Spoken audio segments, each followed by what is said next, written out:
नमस्कार विद्यार्थी मित्रांनो, Indian polity bye vacation day या यूट्यूब चॅनलमध्ये आपलं स्वागत आहे। आज आपण या ठिकाणी आणखीन आपल्या सिरीजला पुढे कंटिन्यू करतोय आणि या व्हिडिओच्या माध्यमातून राजकीय व्यवस्था भाग 1 वर आपण प्रकाश टाकणार आहोत आणि त्याशी संबंधित असणाऱ्या IMP फॅक्ट्सवर सुद्धा आपण प्रकाश टाकणार आहोत आणि त्या रिलेटेड अनेक प्रकारच्या प्रश्नांचं विश्लेषण गट ब गट क मुख्य परीक्षेच्या अनुषंगाने आपण या ठिकाणी आज पाहणार आहोत। तर मित्रांनो, मागच्या संबंध भागामध्ये आपण या ठिकाणी वेगवेगळ्या प्रकारच्या घटकांच्या किंवा कंटेंटच्या अनुषंगाने किंवा आपल्या सिलेबसमध्ये जी काही कंटेंट दिलेली आहे त्या कंटेंटच्या अनुषंगाने असणाऱ्या संबंध IMP फॅक्ट्स आणि त्यावरच्या असणाऱ्या प्रश्नांचं विश्लेषण जे काय ते पाहिलेलं आहे। त्याच पद्धतीने आजच्याही भागामध्ये आपण या ठिकाणी राजकीय व्यवस्था भाग 1 च्या अंतर्गत या ठिकाणी संबंध जे काही सिलेबस आहे त्या अनुषंगाने त्या सिलेबसच्या अनुषंगाने असणाऱ्या IMP फॅक्ट्स आणि त्याबाबतच्या प्रश्नांचं जे काही विश्लेषण आहे ते घेऊन आणणार आहोत आणि त्या माध्यमातून पुन्हा एकदा आपण आपल्या या सिरीजला पुढे कंटिन्यू करत आहोत। तर सुरू करूया आजच्या या राजकीय व्यवस्था भाग 1 ला। माझा पहा, या ठिकाणी पहिला प्रश्न जो दिलेला आहे तो एक प्रकारे राज्याच्या मुख्यमंत्र्याच्या अनुषंगाने। तर जनरली एक लक्षात घ्या की आपल्या या राजकीय व्यवस्था हा भाग 1 अंतर्गत किंवा राजकीय व्यवस्था या टॉपिक अंतर्गत केंद्रीय कायदेमंडळ, कार्यकारी मंडळ किंवा एक प्रकारे राज्याचं कायदेमंडळ, कार्यकारी मंडळ या अनुषंगाने असणाऱ्या ज्या प्रश्न आहेत त्याच्यावर अधिकाधिक आपण प्रकाश टाकणार आहोत, कारण की त्या अनुषंगानेच अधिकाधिक प्रश्न जे काय आहेत ते आयोगाने विभिन्न प्रकारच्या मेन्सच्या एक्झाममध्ये विचारण्यावर भर दिलेला आहे। न्यायिक व्यवस्थेच्या पातळीवरची जी काही बाजू आहे ते आपण याआधीच्या विभिन्न प्रकारच्या लेक्चर्समध्ये किंवा व्हिडिओजमध्ये या ठिकाणी पाहिलेली आहे। त्याबाबतचे अनेक प्रश्न मी याच्या आधीच्याही टॉपिकमध्ये स्पष्ट करून सांगितलेले आहेत। त्यामुळे आजच्या भागामध्ये आपण जास्तीत जास्त करून कायदेमंडळ, कार्यकारी मंडळ या अनुषंगाने असणाऱ्या मग केंद्र सरकारच्या स्तरावर असो किंवा घटक राज्य स्तरावर असो त्या अनुषंगाने असणाऱ्या संबंध प्रश्नांचा आढावा जो काय तो घेणार आहोत। तर सुरुवातीला जो काही मी पहिल्यांदा जो प्रश्न दिलेला आहे तो या प्रकारचा आहे की राज्याचा मुख्यमंत्री त्यांच्या मंत्रिमंडळातील कोणत्याही सदस्यास वगळू शकतो। राज्याचा मुख्यमंत्री त्यांच्या मंत्रिमंडळातील कोणत्याही सदस्यास वगळू शकतो, त्यास राजीनामा देण्यास सांगून राज्यपालांमार्फत त्यास बडतर्फ करून मंत्रिमंडळाच्या पुनर्रचनेमध्ये त्याला वगळून वरील सर्व पद्धतीने, असा हा प्रश्न या ठिकाणी विचारला गेलेला आहे। तर आता बाकी या प्रश्नाचा जो काही संबंध आहे तो ऑब्व्हियसली भारतीय राज्यघटनेतल्या कलम 164 शी आपल्याला जोडायला काही हरकत नाही, कारण की कलम 164 नुसार राज्यपाल घटक राज्याच्या मुख्यमंत्र्यांची नियुक्ती करतील आणि मुख्यमंत्र्यांच्या सल्ल्यानुसार इतर मंत्र्यांची नियुक्ती करतील आणि राज्यपालांची मर्जी असेपर्यंत मंत्री अधिकार पदावर राहतील, अशी जी काही तरतूद आहे ती कलम 164(1) अंतर्गत आपल्याला पाहायला मिळते। तर एकंदरीत या कलम 164 मधल्या तरतुदीचा आधार घेऊनच ही संबंध विधान आपल्याला या प्रश्नामध्ये देऊ केलेली आहेत की त्यास राजीनामा देण्यास सांगून राज्यपालामार्फत त्यास बडतर्फ करून मंत्रिमंडळाच्या पुनर्रचनेमध्ये त्याला वगळून मंत्रिमंडळातील मंत्र्यांना मुख्यमंत्री जे काय आहे ते वगळू शकतो। अशा अर्थाने या ठिकाणी याचं उत्तर आपल्याला काय सांगता येईल तर वरील सर्व पद्धतीने। का तर भलेही भारतीय राज्यघटनेमध्ये स्पष्टपणाने कुठेही असा उल्लेख नसला की मुख्यमंत्री राजीनामा देण्यास सांगून सदस्यास वगळू शकतो किंवा मंत्रिमंडळातील मंत्र्यास वगळू शकतो, राज्यपालांमार्फत त्यास बडतर्फ करून किंवा मंत्रिमंडळाच्या पुनर्रचनेमध्ये त्याला वगळून, असा स्पष्ट उल्लेख या ठिकाणी आपल्या घटनेमध्ये कलम 164 च्या अंतर्गत केला गेलेला नाहीये। घटनेमध्ये एवढंच उल्लेख आहे की कलम 164(1) नुसार राज्यपाल मुख्यमंत्र्यांची नियुक्ती करतील, मुख्यमंत्र्यांच्या सल्ल्यानुसार इतर मंत्र्यांची नियुक्ती करतील आणि मंत्र्यांची जी काही कार्यकालाचा विचार केला किंवा मंत्री अधिकार पदावर राहण्याचा विचार जर केला तर राज्यपालांची मर्जी असेपर्यंत मंत्री अधिकार पदावर राहतील, असा संदर्भ आपल्याला पाहायला मिळतो। त्यामुळे काही गोष्टी आपल्या घटनेमध्ये अप्रत्यक्ष पद्धतीने विचारात घेतल्या गेलेल्या असल्यामुळे त्याचा संदर्भ आपण त्या अर्थाने घेण्याची गरज आहे, कारण की आपल्याला माहिती असेल मुख्यमंत्री हे मंत्रिमंडळातील सदस्यांना राजीनामा देण्यास भाग पाडू शकतात किंवा राज्यपालांमार्फत बडतर्फी करू शकतात आणि मंत्रिमंडळाच्या पुनर्रचनेमध्ये त्यांना वगळूही शकतात। तर या सर्वच पद्धतीने या ठिकाणी मंत्रिमंडळातील कोणत्याही सदस्यास मुख्यमंत्री वगळू शकतो हे म्हणायला जागा उरते कलम 164 च्या आधारावर। तर या अनुषंगाने कलम 164 शी संबंधित इतर जे काय IMP फॅक्ट्स आहेत त्याच्यावर पण आपण प्रकाश टाकूया। जसं मी मागाशी म्हटल्याप्रमाणे की कलम 164(1) नुसार काय म्हटलेलं आहे की मुख्यमंत्र्याची नेमणूक राज्यपालाद्वारे तसेच मुख्यमंत्र्याच्या सल्ल्याने मंत्रिपरिषदेची नेमणूक राज्यपालच करतात आणि राज्यपालांची मर्जी असेपर्यंत मंत्री पदावर राहतात किंवा अधिकार पदावर राहतात। तर ही कलम 164(1) मधली जी तरतूद आहे ती आपल्याला या अर्थाने लक्षात ठेवण्याची गरज आहे। 164(2) मध्ये मंत्रिपरिषद सामूहिकपणे विधानसभेस जबाबदार असते। तर हाही संदर्भ महत्त्वाचा आहे, कारण की वारंवार आपल्याकडे याविषयीचा प्रश्न जो काय आहे तो परीक्षेमध्ये विचारला गेलेला आहे किंवा विचारला जाऊ शकतो। त्यामुळे कलम 164(2) नुसार मंत्रिपरिषद सामूहिकपणे विधानसभेला जबाबदार असते। 164(4) नुसार मंत्री कोणत्याही सभागृहाचा सदस्य नसल्यास 6 महिन्यांच्या आत राज्य विधिमंडळाच्या कोणत्याही सभागृहात निवडून येणे आवश्यक। म्हणजे जो कोणता मंत्री मंत्रिमंडळामध्ये आहे जर का तो कोणत्याही राज्य विधिमंडळाच्या सभागृहाचा सदस्य नसल्यास त्याला या ठिकाणी 6 महिन्यांच्या आत राज्य विधिमंडळाच्या कोणत्याही सभागृहाचं सदस्यत्व स्वीकारणं आवश्यकच असतं, निवडून येणं आवश्यकच असतं कलम 164च्या अनुसार. आणि त्याबरोबर कलम 164(5) नुसार मंत्र्यांचे वेतन भत्ते राज्य विधिमंडळ कायद्याद्वारे वेळोवेळी निर्धारित करेल त्याचप्रमाणे असतील. तर याच्यावर पण प्रश्न बऱ्याच वेळा आयोगाने मेन्समध्ये विचारलेला आहे, त्यामुळे ही जी पण तरतूद जी काय आहे ती आपण लक्षात ठेवण्याची गरज आहे. तर एक प्रकारे कलम 164(5) नुसार जो उल्लेख आहे तो काय की मंत्र्यांची वेतन व भत्ते राज्य विधिमंडळ कायद्याद्वारे वेळोवेळी निर्धारित केली जातील आणि त्याप्रमाणे असतील.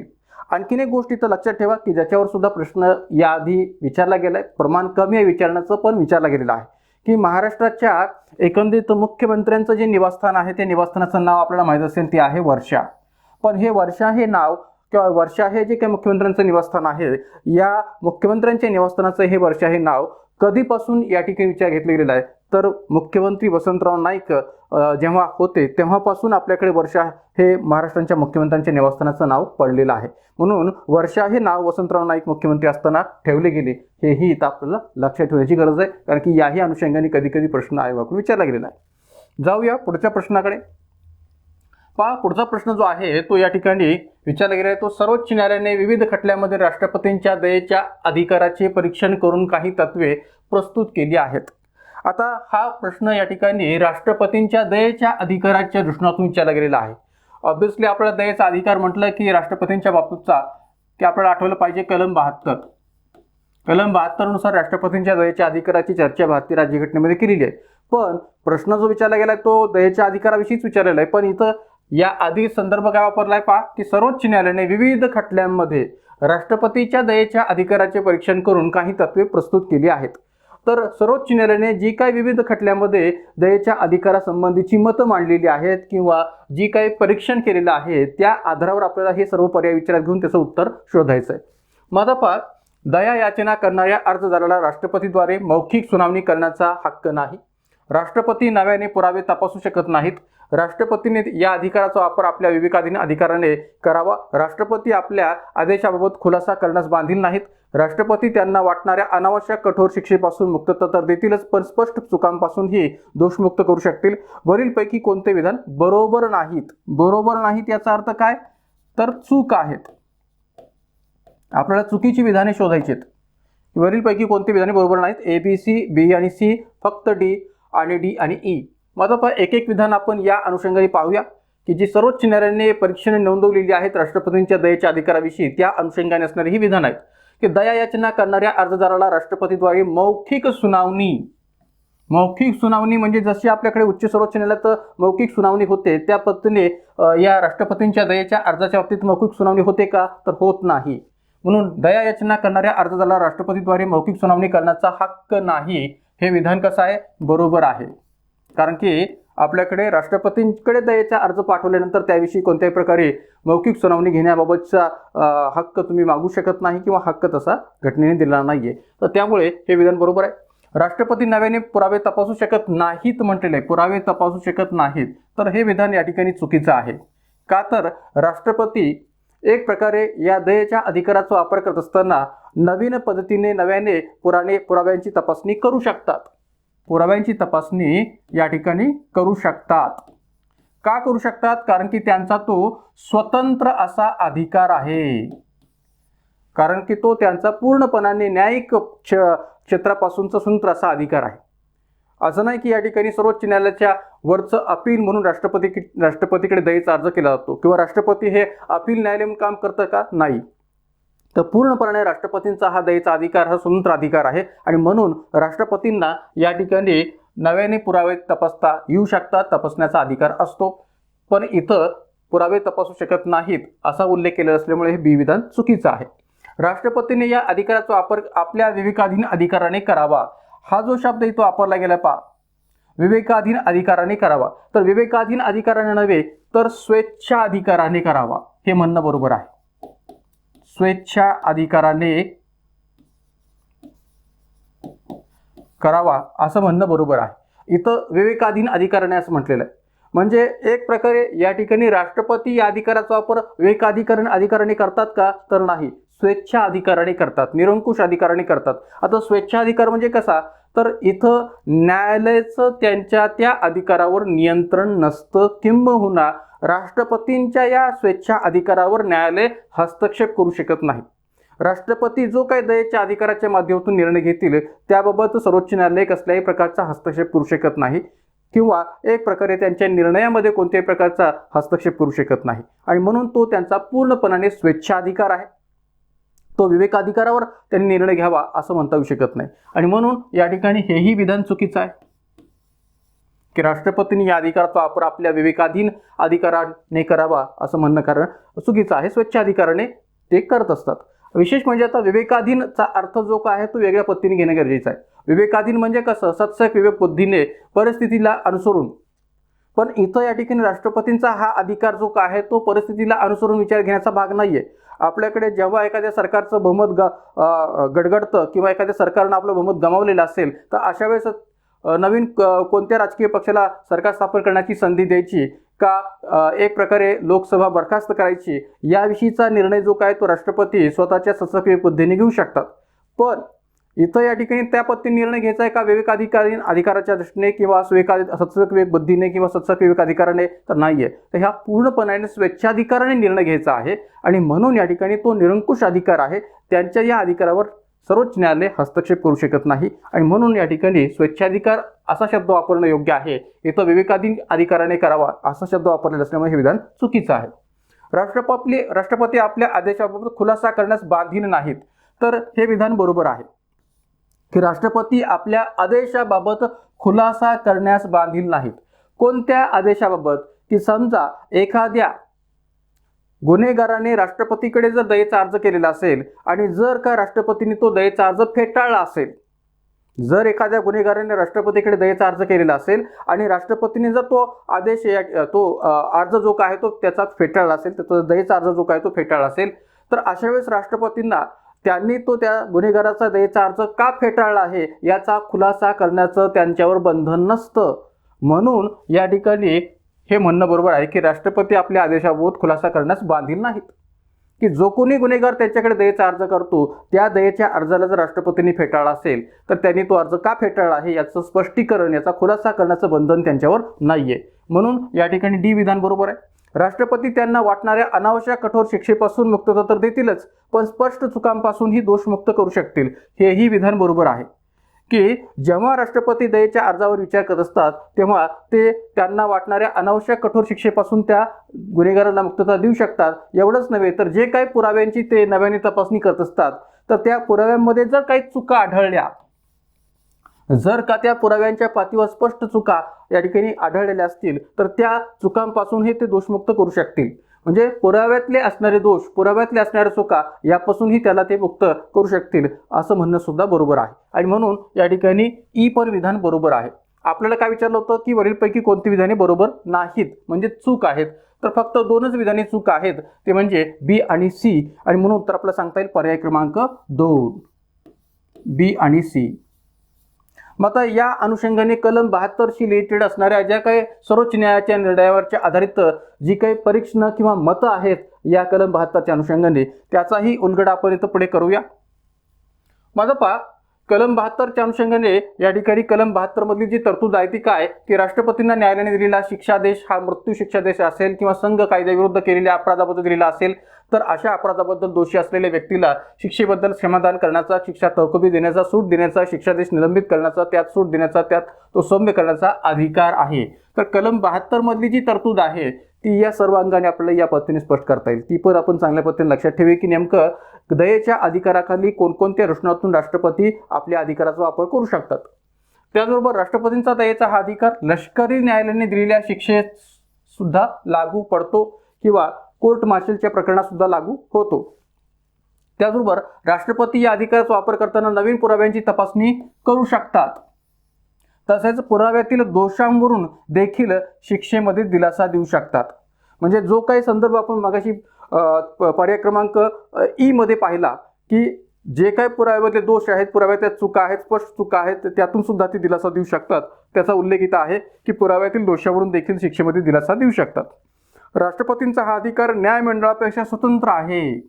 जसं मी मगाशी म्हटलं की ते नव्याने पुराव्यांची तपासणी का करू शकतात, कारण की त्यांचा हा अधिकार न्यायमंडळापेक्षा स्वतंत्र आहे. त्यामुळे राष्ट्रपती हे अपील न्यायालय म्हणून काम करीत नाहीत. न्यायमंडळापेक्षा स्वतंत्र असा त्यांचा अधिकार आहे आणि म्हणून ते या ठिकाणी अपील न्यायालय म्हणून काम करतात का, तर अपील न्यायालय म्हणून काम करत नाहीत. मात्र हा अधिकार जेव्हा राष्ट्रपती वापरतात तेव्हा हा अधिकार त्यांनी वापरताना राष्ट्रपतीला न्यायालयाच्या निर्णयावर टीका करता येत नाही. न्यायालयाच्या निर्णयावर टीका करता येत नाही.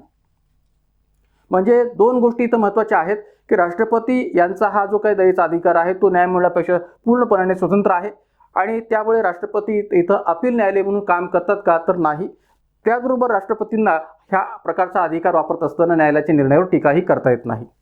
त्याचबरोबर या ठिकाणी आणखीन दोन महत्त्वाच्या गोष्टी सुद्धा इथं या सर्वोच्च न्यायालयाच्या विभिन्न खटल्यामध्ये दिलेल्या मतांच्या पातळीवर लक्षात ठेवण्याची गरज आहे. ती म्हणजे कोणती, की राष्ट्रपतींचा दयेचा अधिकार हा प्रामुख्याने त्यांचा स्वेच्छाधिकार म्हणजे निरंकुश अधिकार असून न्यायालय गुणवत्तेवर दिलेल्या त्यांच्या या प्रत्यक्ष निर्णयात हस्तक्षेप करू शकत नाही. सर्वोच्च न्यायालय हे या ठिकाणी त्यांनी दिलेल्या प्रत्यक्ष निर्णयात हस्तक्षेप करू शकत नाही. का करू शकत नाही, कारण की राष्ट्रपतींचा हा अधिकार त्यांचा पूर्णपणे निरंकुश अधिकार आहे, स्वेच्छाधिकार आहे. राष्ट्रपतींनी दयेचा अर्ज फेटाळल्यास त्या आदेशाबाबत खुलासा करण्यास व अर्जदाराचे म्हणणे ऐकून घेण्यास ते बांधील नाहीत. जसं मी म्हटलं की जर का एखाद्या गुन्हेगाराने राष्ट्रपतींकडे दयेचा अर्ज केलेला असेल आणि तो जर राष्ट्रपतींनी फेटाळला असेल तर त्याबाबतचा खुलासा करण्यास ते बांधील नाहीत. किंबहुना या ठिकाणी अर्जदाराचे त्याबाबतचे म्हणणे ऐकून घेण्यास सुद्धा ते बांधील नाहीयेत. हे पण आपण इथं लक्षात ठेवू. तर हे सगळी जी मतं आहेत किंवा ही सगळी जी प्रश्न आहेत ती सर्वोच्च न्यायालयाने नोंदवलेली आहेत विभिन्न प्रकारच्या खटल्यांच्या आधारावर राष्ट्रपतींच्या दयेच्या अधिकाराच्या अनुषंगाने. त्यानंतर पुढे जाऊया पुढच्या प्रश्नाकडे. खालीलपैकी कोणते विधान बरोबर नाही. विधान परिषद एकूण 6 महिन्यांच्या कालावधीसाठी सामान्य विधेयकास रोखू शकते किंवा विलंब लावू शकते. राज्य विधिमंडळाच्या दोन्ही सभागृहांच्या संयुक्त बैठकीची यंत्रणा राज्यघटनेने दिलेली नाहीये. जेव्हा विधान परिषदेमध्ये अस्तित्वात असलेले सामान्य विधेयक विधानसभेकडे पाठवले जाते, जर ते विधानसभेने फेटाळले तर ते विधेयक संपुष्टात येते आणि मृत होते. पर्याय उत्तरे फक्त ए, फक्त बी, फक्त सी यापैकी नाही. आपल्याला विचारले कोणते विधान बरोबर नाही, म्हणजे पुन्हा एकदा आपल्याला कोणतं विधान चूक आहे हे शोधायचं आहे. माझं पहा, विधान परिषद एकूण 6 महिन्यांच्या कालावधीसाठी सामान्य विधेयकास रोखू शकते किंवा विलंब लावू शकते. एकूण 6 महिन्यांच्या असा हा उल्लेख केलेला असल्यामुळे हे विधान चुकीचं आहे. जेव्हा एखादं विधेयक विधानसभा सभागृहातून पास होऊन मंजूर होऊन विधान परिषदेकडे मंजुरीसाठी पाठवलं जातं तेव्हा विधान परिषदेने 3 महिन्यांच्या आतमध्ये त्या विधेयकाला मंजुरी दिली पाहिजे. पण जर समजा या ठिकाणी विधान परिषदेने ते विधेयक 3 महिन्यांच्या आत मंजूर केलं नाही तर विधानसभा पुन्हा ते विधेयक मंजूर करून विधान परिषदेकडे पाठवू शकते आणि विधान परिषदेने मग त्यावेळेस 1 महिन्याच्या आत त्याला मंजुरी दिली पाहिजे. जर का विधान परिषदेने 1 महिन्याच्या आत त्याला मंजुरी दिली नाही तर एक प्रकारे विधानसभा संबंधित विधेयक विधान परिषदेने मंजूर केलेलं आहे असं मानते किंवा तसं समजते. तर त्यामुळे सुरुवातीचा जो 3 महिन्यांचा कालखंड आहे नंतरचा 1 महिन्याचा जो काही कालखंड आहे त्याचा विचार करता एकूण 4 महिने होतात. त्यामुळे एकूण 4 महिन्यांच्या कालावधीसाठी विधान परिषद सामान्य विधेयकास रोखू शकते किंवा विलंब लावू शकते असं म्हणणं योग्य आहे. म्हणून हे विधान या ठिकाणी चुकीचं आहे. राज्य विधिमंडळ दोन्ही सभागृहांच्या संयुक्त बैठकीची यंत्रणा राज्यघटनेने दिलेली नाहीये, तर हे विधान बरोबर आहे. कारण की भारतीय राज्यघटनेमध्ये कलम 108 नुसार संसदेची संयुक्त बैठक याबाबतची तरतूद आपल्याला पाहायला मिळते. संसदेची संयुक्त बैठक याबाबतची तरतूद कलम 108 नुसार पाहायला मिळते. जेव्हा एखाद्या विधेयकाच्या मंजुरीवरून किंवा एखादं विधेयक जर दुसऱ्या सभागृहाने फेटाळलेलं असेल तर अशा वेळेस संसदेची जी काही संयुक्त बैठक आहे ती राष्ट्रपती बोलावत असतात. कारण दोन्ही सभागृहामध्ये एखाद्या विधेयकाच्या मंजुरीवरून मतभेद निर्माण झालेले असलेत तर मग राष्ट्रपती अशा प्रकारच्या दोन्ही सभागृहाची संयुक्त बैठक जी काय ती बोलावू शकतात. पण राज्य विधिमंडळाच्या पातळीवर अशी तरतूद मान्य नाहीये किंवा घटनेत नाहीये की राज्य विधिमंडळाच्या दोन्ही सभागृहांच्या संयुक्त बैठकीची यंत्रणा राज्यघटनेने दिलेली नाहीये किंवा राज्यघटनेत नमूद नाहीये. म्हणून हे विधान बरोबर आहे. का दिलेली नाहीये, का तर आपल्याकडे संबंध घटक राज्यामध्ये विधान परिषद हे दुसरं सभागृह आहे का, तर नाहीच आहे. आणि त्यामुळे या ठिकाणी संयुक्त बैठकीचा प्रश्नच उपस्थित होत नाही किंवा संयुक्त बैठकीची तरतूदच घटक राज्यांच्या बाबतीत राज्य विधिमंडळाला लागू पडत नाही. त्यानंतर दुसरं जे विधान आहे सी, की जेव्हा विधान परिषदेमध्ये अस्तित्वात असलेले सामान्य विधेयक विधानसभेकडे पाठवले जाते, जर का ते विधानसभेने फेटाळले तर ते विधेयक संपुष्टात येते किंवा मृत होते. तर हे विधान पूर्णपणे बरोबर आहे. समजा एखादं विधेयक विधान परिषदेने पास करून विधानसभेकडे पाठवलं आणि विधानसभेने जर ते नामंजूर केलं तर ते तेथेच संपुष्टात येते, तेथेच ते मृत होते. त्यामुळे या ठिकाणी सी विधान बरोबर आहे. मग आपल्याला काय विधान विचारलं होतं की कोणते विधान बरोबर नाही किंवा चूक आहे, तर फक्त ए, म्हणून उत्तर आपल्याला सांगता येईल पर्याय क्रमांक 1, फक्त ए. मग आता पहा, जर विधानसभेने एखादं विधेयक मंजूर करून ते विधान परिषदेकडे पाठवले व ते विधेयक विधान परिषदेने 3 महिन्यांच्या आत मंजूर केले नाही तर विधानसभा ते पुन्हा मंजूर करू शकते. जसं मी मगाशी म्हटलं की एक प्रकारे विधानसभेने ते विधेयक पास करून विधान परिषदेकडे पाठवलं, 3 महिन्यांच्या कालावधीमध्ये विधान परिषदेने ते मंजूर करणं अपेक्षित आहे, पण जर ते मंजूर केलं नाही तर विधानसभा ते पुन्हा मंजूर करू शकते. आणि असं पुन्हा मंजूर केलेले विधेयक जर विधान परिषदेकडे परत आले तर विधान परिषदेने ते 1 महिन्याच्या आत मंजूर केले नाही तर या ठिकाणी संबंधित विधेयक मंजूर झाले असे मानले जाते आणि राज्यपालांकडे पाठवले जाते. म्हणून टोटल कालावधी किती होतो? 4 महिन्यांचा. प्रश्नात दिलेला आहे 6 महिने, त्यामुळे ते विधान चुकीचं आहे. जर ते विधेयक विधान परिषदेने प्रथम मांडले, म्हणजे जे काही सी विधान आहे त्या सी विधानामध्ये दिलेला हा संदर्भ इथं पुन्हा मी सांगतोय की जर विधेयक विधान परिषदेने प्रथम मांडले व मंजूर करून विधानसभेकडे पाठवले आणि विधानसभेने जर ते विधेयक नामंजूर केले किंवा फेटाळले तर ते तेथेच नामंजूर होते किंवा मृत होते, संपुष्टात येते. आणि कलम 108 नुसार संसदेची संयुक्त बैठक किंवा अधिवेशन हे जे काय आहे ती राज्य विधिमंडळाबाबत ही तरतूद लागू होत नाही, कारण सर्वच घटक राज्यात विधान परिषद हे सभागृह नाहीये, त्यामुळे राज्यघटनेत ती नमूदच नाहीये. तर या सर्व गोष्टी पण आपण लक्षात ठेवाव्यात या प्रश्नाच्या अनुषंगाने. त्यानंतर जाऊया पुढच्या प्रश्नाकडे. कार्यकारी मंडळावर नियंत्रण ठेवण्यात खालीलपैकी कोणती संसदीय समिती कळीची भूमिका बजावते? कळीची भूमिका कशा बाबतीत? कार्यकारी मंडळावर नियंत्रण ठेवण्याच्या बाबतीत खालीलपैकी कोणती संसदीय समिती कळीची भूमिका बजावते? कामकाज सल्लागार समिती, नियम समिती, लोकलेखा समिती, विशेषाधिकार समिती. तर ऑब्व्हियसली या ठिकाणी आपल्याकडे ज्या काही आर्थिक समित्या आहेत त्या आर्थिक समित्यांचा मोठ्या प्रमाणावर कार्यकारी मंडळावर नियंत्रण ठेवण्यामध्ये रोल आहे, भूमिका आहे, आणि म्हणून या ठिकाणी उत्तर आपल्याला सांगता येईल ते म्हणजे लोकलेखा समिती, पब्लिक अकाउंट कमिटी, की जी कार्यकारी मंडळावर नियंत्रण ठेवण्यामध्ये महत्त्वाची किंवा कळीची भूमिका बजावते. म्हणून या ठिकाणी आपलं उत्तर सांगता येईल पर्याय क्रमांक 3, पब्लिक अकाउंट कमिटी किंवा लोकलेखा समिती. तर ही लोकलेखा समिती या कार्यकारी मंडळावर नियंत्रण ठेवत असताना एक महत्त्वपूर्ण अशी भूमिका बजावते आणि म्हणूनच या ठिकाणी कॅगच्या हिशोब तपासणी अहवालाचं परीक्षण करण्यामध्ये सुद्धा या लोकलेखा समितीची महत्त्वपूर्ण भूमिका असते. संसदेकडून जो काही पैसा मंजूर केला गेलेला आहे तो मंजूर केल्याप्रमाणे सरकारकडून खर्च केला जातोय की नाही हे तपासण्यामध्ये या लोकलेखा समितीची महत्त्वपूर्ण भूमिका असते. तर अशा या वेगवेगळ्या पातळीवर सार्वजनिक लेखा समितीचं जे कार्य आहे त्या कार्यातूनच तिची जी भूमिका आहे किंवा तिची जी काही महत्त्वपूर्ण भूमिका आहे, कळीची भूमिका आहे ती स्पष्ट होते. तर सार्वजनिक लेखा समितीचं हे जे काय त्याचं कार्य आहे ते कार्य इथं आपल्याला IMP फॅक्ट्स बेसिसवर लक्षात ठेवण्याची गरज आहे. म्हणून या ठिकाणी लोकलेखा समिती किंवा सार्वजनिक लेखा समितीची कार्य सुद्धा आपण इथं थोडक्यात पाहूया की ज्या कार्याच्या माध्यमातून त्याची केंद्रीय कार्यकारी मंडळावरची नियंत्रणाची भूमिका ही स्पष्ट होते.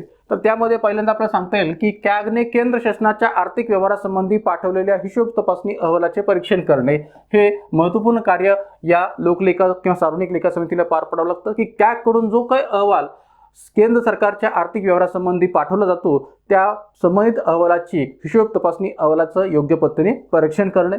शासनाने खर्च केलेला पैसा संसदेने संमत केलेल्या नियमांप्रमाणेच खर्च केला आहे की नाहीये हे पाहणे. तर यातून पुन्हा कार्यकारी मंडळावरचं नियंत्रण प्रस्थापित होतं या लोकलेखा समितीचं की संसदेने ज्या पद्धतीने पैसा मंजूर केलेला आहे त्या नियमांप्रमाणेच सरकारकडून तो खर्च केला आहे की नाहीये हे पाहणं. संसदेने ज्या कार्यासाठी खर्च मंजूर केला होता त्याच कार्यासाठी तो खर्च केला जातोय की नाहीये याची तपासणी करणे. कारण की सरकारकडून, केंद्र सरकारकडून या ठिकाणी ज्या कामासाठी, ज्या कार्यासाठी खर्च मंजूर केला गेलेला होता संसदेच्या द्वारे त्याच कार्यासाठी केंद्र सरकार तो खर्च करत आहे की नाही याची तपासणी करण्याचंही काम या लोकलेखा समितीला पार पाडावं लागतं. संसदेने जेवढा पैसा मंजूर केला त्यापेक्षा अधिक खर्च झाला नाही ना याची सुद्धा तपासणी करणं. कारण की केंद्र सरकारकडून जेव्हा पैसा खर्च केला जातो तेव्हा तो संसदेच्या द्वारे जेवढा मंजूर केलेला आहे तेवढाच खर्च केला आहे का नाहीये याबाबतची सुद्धा तपासणी करणं अपेक्षित आहे. त्यापेक्षा अधिक खर्च झाला नाही ना याची तपासणी करणं आवश्यक आहे. त्याचबरोबर संसदेने ज्या संस्था व अधिकाऱ्यांना, देशपातळीवर ज्या संस्था आणि अधिकाऱ्यांना खर्च करण्याचे अधिकार दिलेले आहेत त्यांच्याकडून तो खर्च झाला आहे का नाहीये हे पाहणे. कारण की आपल्याकडे केंद्र सरकारच्या पातळीवर सुद्धा अनेक प्रकारच्या महत्त्वपूर्ण अशा संस्था आहेत अनेक प्रकारचे अधिकारी आहेत, तर त्यांना सुद्धा वेगवेगळ्या प्रकारचा खर्च करण्यासंबंधीची मुभा असते.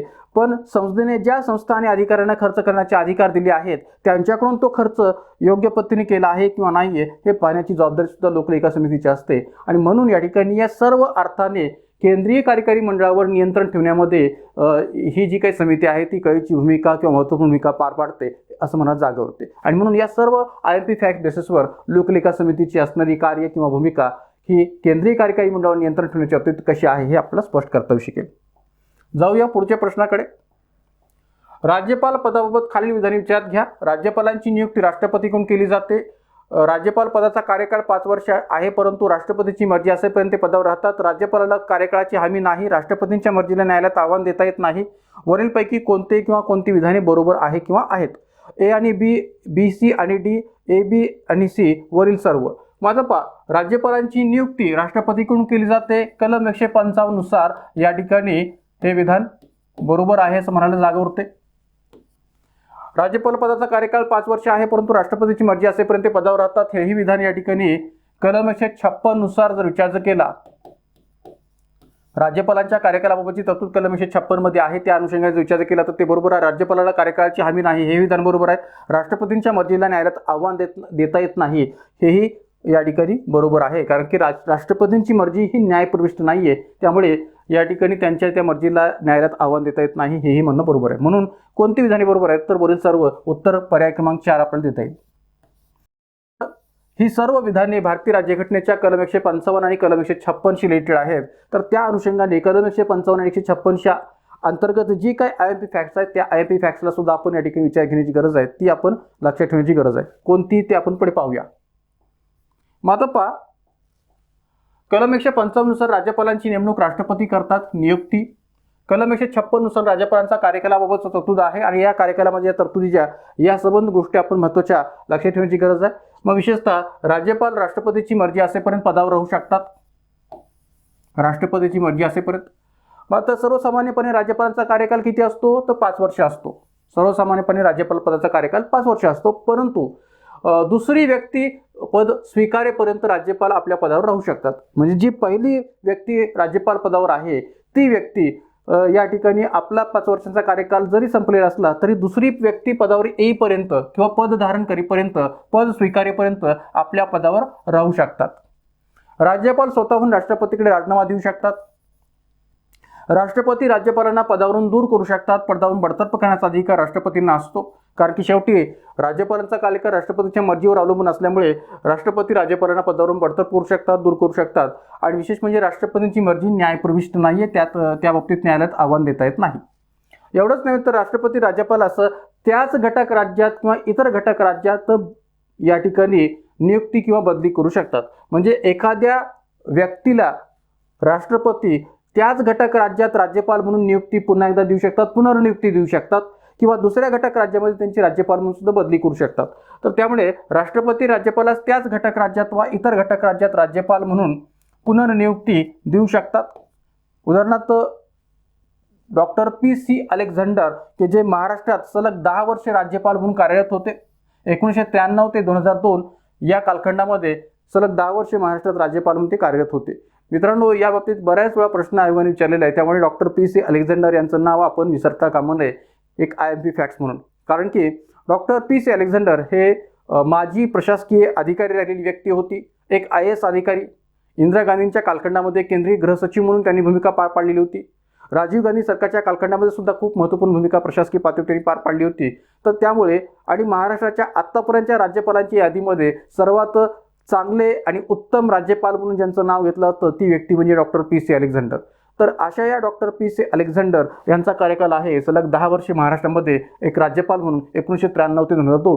म्हणजे साधारणपणे मनोहर जोशी शिवसेनेचं आणि भाजपचं युती सरकार जेव्हा पहिल्यांदा महाराष्ट्रामध्ये सत्तेवर आलं होतं 1995 ते 2000 या कालखंडामध्ये, तर त्या कालखंडात सुद्धा डॉक्टर PC अलेक्झांडर हे महाराष्ट्राचे राज्यपाल होते, मनोहर जोशी मुख्यमंत्री यांच्या कार्यकाळामध्ये. आणि त्याचबरोबर पुढे विलासराव देशमुख सरकारच्या कालखंडात सुद्धा ते महाराष्ट्राचे राज्यपाल होते असं म्हणायला जागा होते. तर त्यामुळे डॉक्टर PC अलेक्झांडर हे सलग 10 वर्ष 1993 ते 2002 या कालखंडात महाराष्ट्राचे राज्यपालपदी राहिलेली व्यक्ती आहे. त्याचबरोबर आणखीन एक महत्त्वपूर्ण बाब मी इथं IMP फॅक्ट बेसिसवर स्पष्ट करतोय की जी सहसा आपल्याला माहिती नसावी. कोणती? की राज्यपालांच्या कार्यकालाच्या दृष्टीनेच एप्रिल 2015 मध्ये एक महत्त्वाचा प्रशासकीय निर्णय मी इथं घटनात्मक त्याचा संदर्भ सांगत नाहीये, कारण की घटनात्मक स्तरावर त्याचा उल्लेख नाहीये. तर हा प्रशासकीय निर्णय आहे की जो मोदी सरकारने घेतलेला आहे, नरेंद्र मोदी सरकारने घेतलेला आहे. कधी? एप्रिल 2015 मध्ये. कोणता घेतलेला आहे हा प्रशासकीय निर्णय मोदी सरकारने? तर राज्यपालांनी आपल्या संबंधित राज्यात वर्षातून 292 दिवस राहिलेच पाहिजे. म्हणजे वर्षभरातले जे काही 365 दिवस असतात, तर त्या 365 दिवसांपैकी 292 दिवस त्यांनी आपल्या संबंधित राज्यात राहिलेच पाहिजे. याचा अर्थ काय? तर बऱ्याच वेळा आपल्याला असं दिसून येतं की आपल्याकडे बहुतांश घटक राज्यामध्ये जे राज्यपाल म्हणून नेमलेली व्यक्ती असते ती दुसऱ्या घटक राज्याची असते, आणि त्यामुळे अशा या राज्यपालपदी नेमलेल्या व्यक्तीला आपल्या ज्या घटक राज्याचे ते आहेत त्या घटक राज्याची वारंवार आठवण येत असते किंवा तिथल्या राजकारणाची त्यांना रस असतो. तर त्यामुळे ते बऱ्याच वेळा आपल्या मूळ घटक राज्यामध्ये वाऱ्या करत असतात किंवा जात असतात. म्हणजे जसं या ठिकाणी सासरी असणाऱ्या मुलीला माहेरची वारंवार आठवण येत असते, तसा हा प्रकार की एक प्रकारे आपल्या मूळ घटक राज्यात त्यांना वारंवार जावंसं वाटत असतं. पण असं वारंवार जाण्यामुळे या ठिकाणी ज्या घटक राज्याचे राज्यपाल म्हणून त्यांची भूमिका त्यांनी पार पाडणं अपेक्षित आहे त्याच्याकडे दुर्लक्ष होतं. म्हणून नरेंद्र मोदी सरकारने हा चांगला प्रशासकीय निर्णय घेतलेला आहे की संबंधित घटक राज्याच्या राज्यपालाने संबंधित घटक राज्यात त्यांनी 292 दिवस राहिलेच पाहिजे. या अर्थाने हा एक महत्त्वपूर्ण प्रशासकीय निर्णय आहे. आणि त्याचबरोबर राष्ट्रपतींची पूर्व परवानगी घेतल्याशिवाय, कोणत्याही राज्यपालांना राष्ट्रपतींची पूर्व परवानगी घेतल्याशिवाय राज्याच्या बाहेर दौरा करू नये किंवा त्यांना करता येणार नाही. तर या दोन महत्त्वाच्या प्रशासकीय निर्णयांना सुद्धा आपण IMP फॅक्ट बेसिसवर विचारात घ्यावं की जे नरेंद्र मोदी सरकारच्या कालखंडामध्ये घेतलेले निर्णय आहेत. तर या सर्व अर्थाने ही माहिती आपण IMP फॅक्ट्स लक्षात ठेवावी. मित्रांनो, पुढे जाण्याच्या आधी पुन्हा आपण एक छोटासा ब्रेक घेऊया आणि ब्रेकच्या माध्यमातून आपल्या Indian polity bye Vicky Shinde या ॲपद्वारे चालणाऱ्या विभिन्न जे काही आपले बॅचेस आहेत त्या बॅचेसवर असणारा जो काही स्पेशल ऑफरचा जो भाग आहे तो लक्षात घेऊया. तर दसऱ्याच्या अनुषंगाने आपण आपल्या काही बॅचेसवर या ठिकाणी स्पेशल ऑफर जी काय ती दिलेली आहे. तर त्या संबंध स्पेशल ऑफरविषयी आज आपण या ठिकाणी माहिती घेऊया या ब्रेकच्या माध्यमातून. तर मित्रांनो, एक लक्षात घ्या की मी दसरा स्पेशल ऑफर अंतर्गत आपल्या जे काही संबंध ज्या बॅचेस आहेत त्या बॅचेसवर अधिक या ठिकाणी सूट देण्याचा किंवा अधिकाधिक ऑफर देण्याचा प्रयत्न जो काय तो केलेला आहे. तर एक प्रकारे आगामी 2024च्या योजनातून जी काही गट क पूर्व परीक्षेची जी काही तयारी करणारे विद्यार्थी आहेत त्यांच्याकरता एक स्पेशल ऑफर मी या ठिकाणी दसऱ्याच्या निमित्ताने स्पष्ट करतोय. तर एक प्रकारे फक्त 600 रुपयाच्या फीसमध्ये आपण या ठिकाणी गट क पूर्व परीक्षेची जी काही बॅच आहे ती प्राप्त करू शकता. आणि संबंध जो काय असणारा गट क पूर्व परीक्षेचा राज्यस्तरीय सिलेबस आहे तो त्या माध्यमातून अभ्यासू शकता. एकूण 40 plus videos plus notes, watch time 3 पट आणि व्हॅलिडिटी 3-6 महिने. तर अशा पद्धतीने या ठिकाणी 2024च्या अनुषंगाने ज्यांना कुणाला या गट क पूर्व परीक्षेची तयारी करायची आहे त्यांना 600 रुपयात हा फक्त कोर्स अवेलेबल होऊ शकतो. याचबरोबर गट क मुख्य परीक्षेचा जो काही कोर्स आहे तो आपण 900 रुपयावरून पुन्हा 750 रुपयांच्या फीसमध्ये केलेला आहे. तर एक प्रकारे हा कोर्स पूर्वी 700 रुपयाला होता, तो 600 केलेला आहे. हा कोर्स आता 900 रुपयावरून 750 मध्ये आपल्याला अवेलेबल आहे. तर आगामी गट क ची जी काही 17 डिसेंबरची असणारी एक्झाम आहे त्यांच्याकरता निश्चितच ही बॅच फायदेशीर असणार आहे. तर या ठिकाणी गट क मुख्य परीक्षेचा ही जी काही कोर्स आहे तो फक्त 750 रुपयाच्या फीसमध्ये 70% डिस्काउंटसह आपण प्राप्त करू शकता. सुधारित अभ्यासक्रमानुसार बॅच आहे. एकूण 60 plus videos plus notes, watch time 3 पट आणि व्हॅलिडिटी 6 महिने. दोन्ही बॅचेसविषयीची कोणतीही एन्क्वायरी करायची तर या कॉन्टॅक्ट नंबरवर एन्क्वायरी करू शकता. ही जी काही दसरा स्पेशल ऑफर आहे ती 23 ऑक्टोबर ते 28 ऑक्टोबर 2023 या अंतर्गत सुरू असणार आहे. त्यामुळे या कालावधीमध्ये जर आपण ही बॅच खरेदी केला तर हे बॅचला परचेस केला तर आपल्याला निश्चितपणे या डिस्काउंटचा फायदा उचलता येऊ शकेल. त्याचबरोबर या ठिकाणी आपल्या राज्यसेवा पूर्व परीक्षेच्या बॅचेसवर सुद्धा आपण या ठिकाणी स्पेशल ऑफर जी काय ती देतोय. तर 900 रुपयांची ही जी काही बॅच आहे ती 750 रुपयामध्ये आपल्याला अवेलेबल होणार आहे. एकंदरीत आपण जर विचार केला तर अगोदर ही बॅच 900 रुपयांना उपलब्ध होती, पण ते आता फक्त 750 रुपयामध्ये अवेलेबल होणार 70% डिस्काउंटसह. एकूण 50 plus videos plus notes, watch time 3 पट, व्हॅलिडिटी 6 महिने. तर ज्यांना कुणाला राज्यसेवा पूर्व परीक्षा 2024 सेशनातून तयारी करायची आहे त्यांच्याकरता राज्यसेवेची ही बॅच निश्चितच या ठिकाणी फायदेशीर ठरणार आहे 750 रुपयाच्या फीसमध्ये. त्याचबरोबर राज्यसेवा मुख्य परीक्षेची जी काही बॅच की जी आपली 1040 रुपयांची बॅच होती ती आपण या ठिकाणी 70% डिस्काउंटसह फक्त 900 रुपयांमध्ये अवेलेबल करून देत आहोत. एकूण 8 घटकांच्या सर्व सिलेबससह GS2 पार्ट 1 ची ही स्पेशल बॅच जी काय आहे ती फक्त 900 रुपयामध्ये आपण उपलब्ध करून देतोय. तर ही ही बॅचमध्ये 60% असणारा जो काही डिस्काउंट आहे तो 70% वाढवून फक्त 900 रुपयाच्या फीसमध्ये आपण ही बॅच संबंध नोट्स आणि या ठिकाणी व्हिडिओसह प्राप्त करू शकता. एकूण 8 घटक याच्यामध्ये आपल्याला प्राप्त होतील. एकूण 80+ videos plus notes, watch time 3 पट, व्हॅलिडिटी आहे 8 महिने. तर या दोन्ही बॅचेसवरची ही जी काही स्पेशल ऑफर आहे, दसरा स्पेशल ऑफर 23 ऑक्टोबर ते 28 ऑक्टोबर 2023 या कालावधीमध्ये आपण प्राप्त करू शकता. साधारणपणे या ठिकाणी या दोन्ही बॅचेसविषयीची कोणतीही इन्क्वायरी केली असेल तर या कॉन्टॅक्ट नंबरवर इन्क्वायरी करू शकता. तसंच GS2 पार्ट 2 असणारी स्पेशल बॅच फक्त नवीन घटकाच्या समावेशासह ही पण बॅच 7 घटकांसह या ठिकाणी आपल्याला फक्त 750 रुपयांच्या फीसमध्ये अवेलेबल आहे.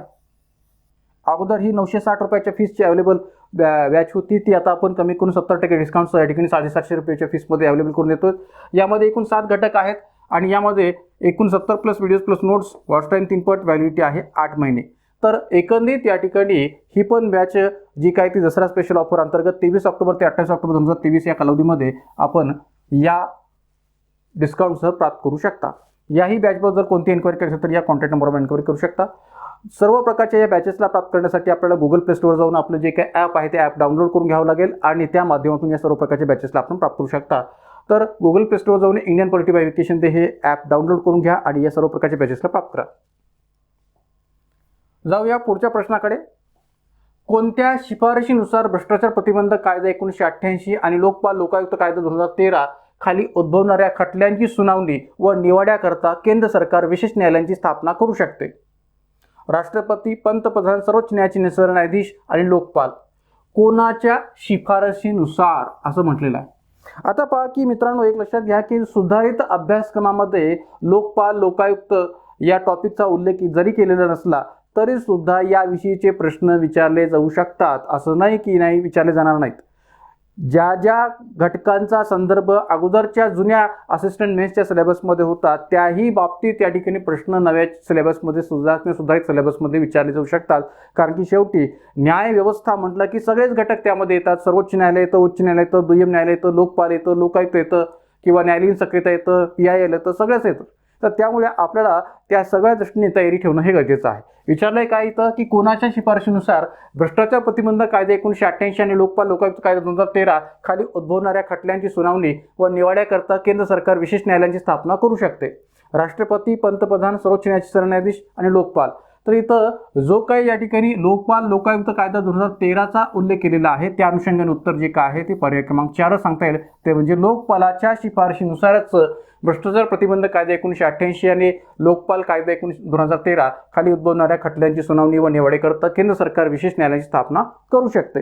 मित्रांनो, एक लक्षात घ्या की लोकपालाला सुद्धा न्यायिक पातळीवर चौकशीच्या योजनातून जे काही अधिकार आहे ते बहाल केले गेलेले आहेत आणि त्यामुळे अशा प्रकारच्या निवाड्यांकरिता सुनावणीकरता केंद्र सरकार विशेष न्यायालयाची स्थापना करू शकते लोकपालाच्या शिफारशीनुसार. हे म्हणणं पूर्ण अर्थाने बरोबर आहे, कारण की तशा प्रकारच्या तरतुदी लोकपाल लोकायुक्त कायदा 2013 मध्ये स्पष्ट केलेल्या आहेत.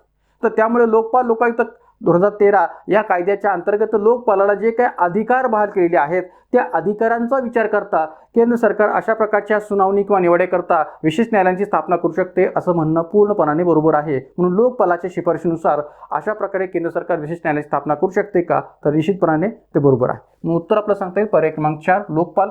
तर याही अनुषंगाने असणारे जे काही IMP फॅक्ट्स आहेत ते आपण पुढे पाहूया की लोकपाल लोकायुक्त कायदा 2013 नुसार या पदास म्हणजे लोकपाल पदास खालील प्रकारचे अधिकार व कार्य सोपवली गेलेली आहेत. कोणती? तर लोकपालास दिल्ली विशेष पोलीस आस्थापनेवर. आता बहुतांश विद्यार्थ्यांना हा शब्द थोडासा नवीन असेल किंवा माहितीही नसावा. काय की दिल्ली विशेष पोलीस आस्थापना, तर याला या ठिकाणी इन शॉर्ट CBI असं आपण म्हणू शकतो. CBI म्हणजे एक प्रकारे सेंट्रल ब्युरो ऑफ इन्व्हेस्टिगेशन. त्याला या ठिकाणी दिल्ली विशेष पोलीस आस्थापना याही नावाने विचारात घेतलं जातं किंवा ओळखलं जातं. तर लोकपालाला दिल्ली विशेष पोलीस आस्थापनेवर पर्यवेक्षण करण्याचा अधिकार आहे, म्हणजे CBIवर या ठिकाणी पर्यवेक्षण करण्याचा अधिकार आहे. तसेच या कायद्यानुसार लोकपालाला प्राथमिक चौकशी व तपासणीसाठीचे निर्देश देण्याचे अधिकार आहेत. कुणाला? CBIला. म्हणजे लोकपाल CBIला प्राथमिक तपासणी किंवा प्राथमिक चौकशी किंवा एक प्रकारे तपासणीच्या दृष्टीने आदेश देऊ शकते किंवा निर्देश देण्याचा अधिकार लोकपालाला असतो. दिल्ली विशेष पोलीस आस्थापनेचा अधिकारी जो लोकपालाने सोपवलेल्या प्रकरणांचा तपास करीत आहे त्याची बदली करता येणार नाही. जेव्हा लोकपालाकडून अशा प्रकारचा सीबीआयला आदेश दिला जाईल किंवा दिल्ली विशेष पोलीस आस्थापनेच्या अधिकाऱ्याला आदेश दिला जाईल की त्याने लोकपालाने सोपवलेल्या प्रकरणांचा तपास करावा, तर ज्यावेळेस तो लोकपालाने सोपवलेल्या प्रकरणांचा तपास तो अधिकारी करत असेल तेव्हा त्याची बदली करता येणार नाही. कारण की बऱ्याच वेळा आपल्याला चित्र दिसून येतं की केंद्र सरकार हे अशा अधिकाऱ्याची बदली करू शकतं की जो अधिकारी लोकपालाच्या आदेशानुसार तपासणी करतोय, चौकशी करतोय. तर त्यामुळे ही एक महत्त्वपूर्ण अशी तरतूद या कायद्यामध्ये केलेली आहे की अशा अधिकाऱ्याची बदली करता येणार नाही की ज्याला लोकपालाने एक विशिष्ट प्रकारचं काम चौकशीच्या अनुषंगाने सोपवलेलं आहे, प्रकरणाच्या तपासणीच्या अनुषंगाने काम सोपवलेलं आहे. दिल्ली विशेष पोलीस आस्थापना लोकपालाच्या संमतीने शासकीय अभिव्यक्त्यांव्यतिरिक्त लोकपालाशी संबंधित प्रकरणे चालवण्यासाठी अभिव्यक्त्यांची नियुक्ती करू शकेल. म्हणजे या ठिकाणी जी काही सीबीआय नावाची जी यंत्रणा आहे ती लोकपालाच्या संमतीने, लोकपालाच्या परवानगीने शासकीय अभिव्यक्तींव्यतिरिक्त, म्हणजे शासकीय अभिव्यक्त्यांव्यतिरिक्त म्हणजे याचा अर्थ काय, तर सरकारी वकील यांच्याशिवाय लोकपालाशी संबंधित प्रकरणांमध्ये लोकपालाशी संबंधित प्रकरणं चालवण्यासाठी अभिव्यक्त्यांची नियुक्ती करू शकेल. म्हणजे सरकारी वकिलाशिवाय इतर अभिव्यक्त्यांची नियुक्ती सीबीआय लोकपालाशी संबंधित प्रकरणामध्ये करू शकेल असंही या ठिकाणी म्हटलेलं आहे. त्याचबरोबर दिल्ली विशेष पोलीस आस्थापनेच्या संचालकांना लोकपालाने संदर्भित केलेल्या प्रकरणांचा तपास करण्यासाठी लागेल तसा निधी केंद्र सरकार उपलब्ध करून देईल, केंद्र शासन उपलब्ध करून देईल.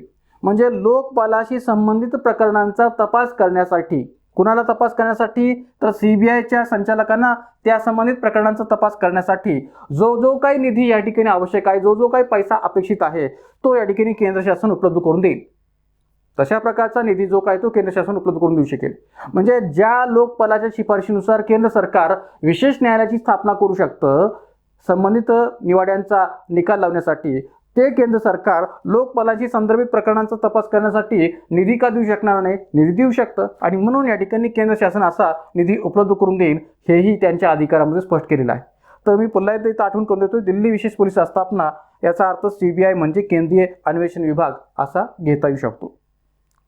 एवढंच नव्हे तर आता ज्या गोष्टींचा मी मगाशी उल्लेख केला होता प्रश्नामध्ये की या ठिकाणी केंद्र सरकार विशेष न्यायालयाची स्थापना करू शकतं, तर त्याचाही उल्लेख आपल्याला या कायद्यामध्ये कसा पद्धतीने केलेला आहे ते लक्षात घेता येईल की लोकपालाच्या चौकशी विभागाला, कोणत्या लोकपालाच्या चौकशी विभागाला खालील प्रकरणातील दावा चालविताना, कोणत्या खालील प्रकरणातील, तर या संबंध खालील प्रकरणातील दावा चालविताना दिवाणी न्यायालयाला जे अधिकार दिवाणी व्यवहार संहिता 1908 अंतर्गत असतात ते सर्व अधिकार असतील.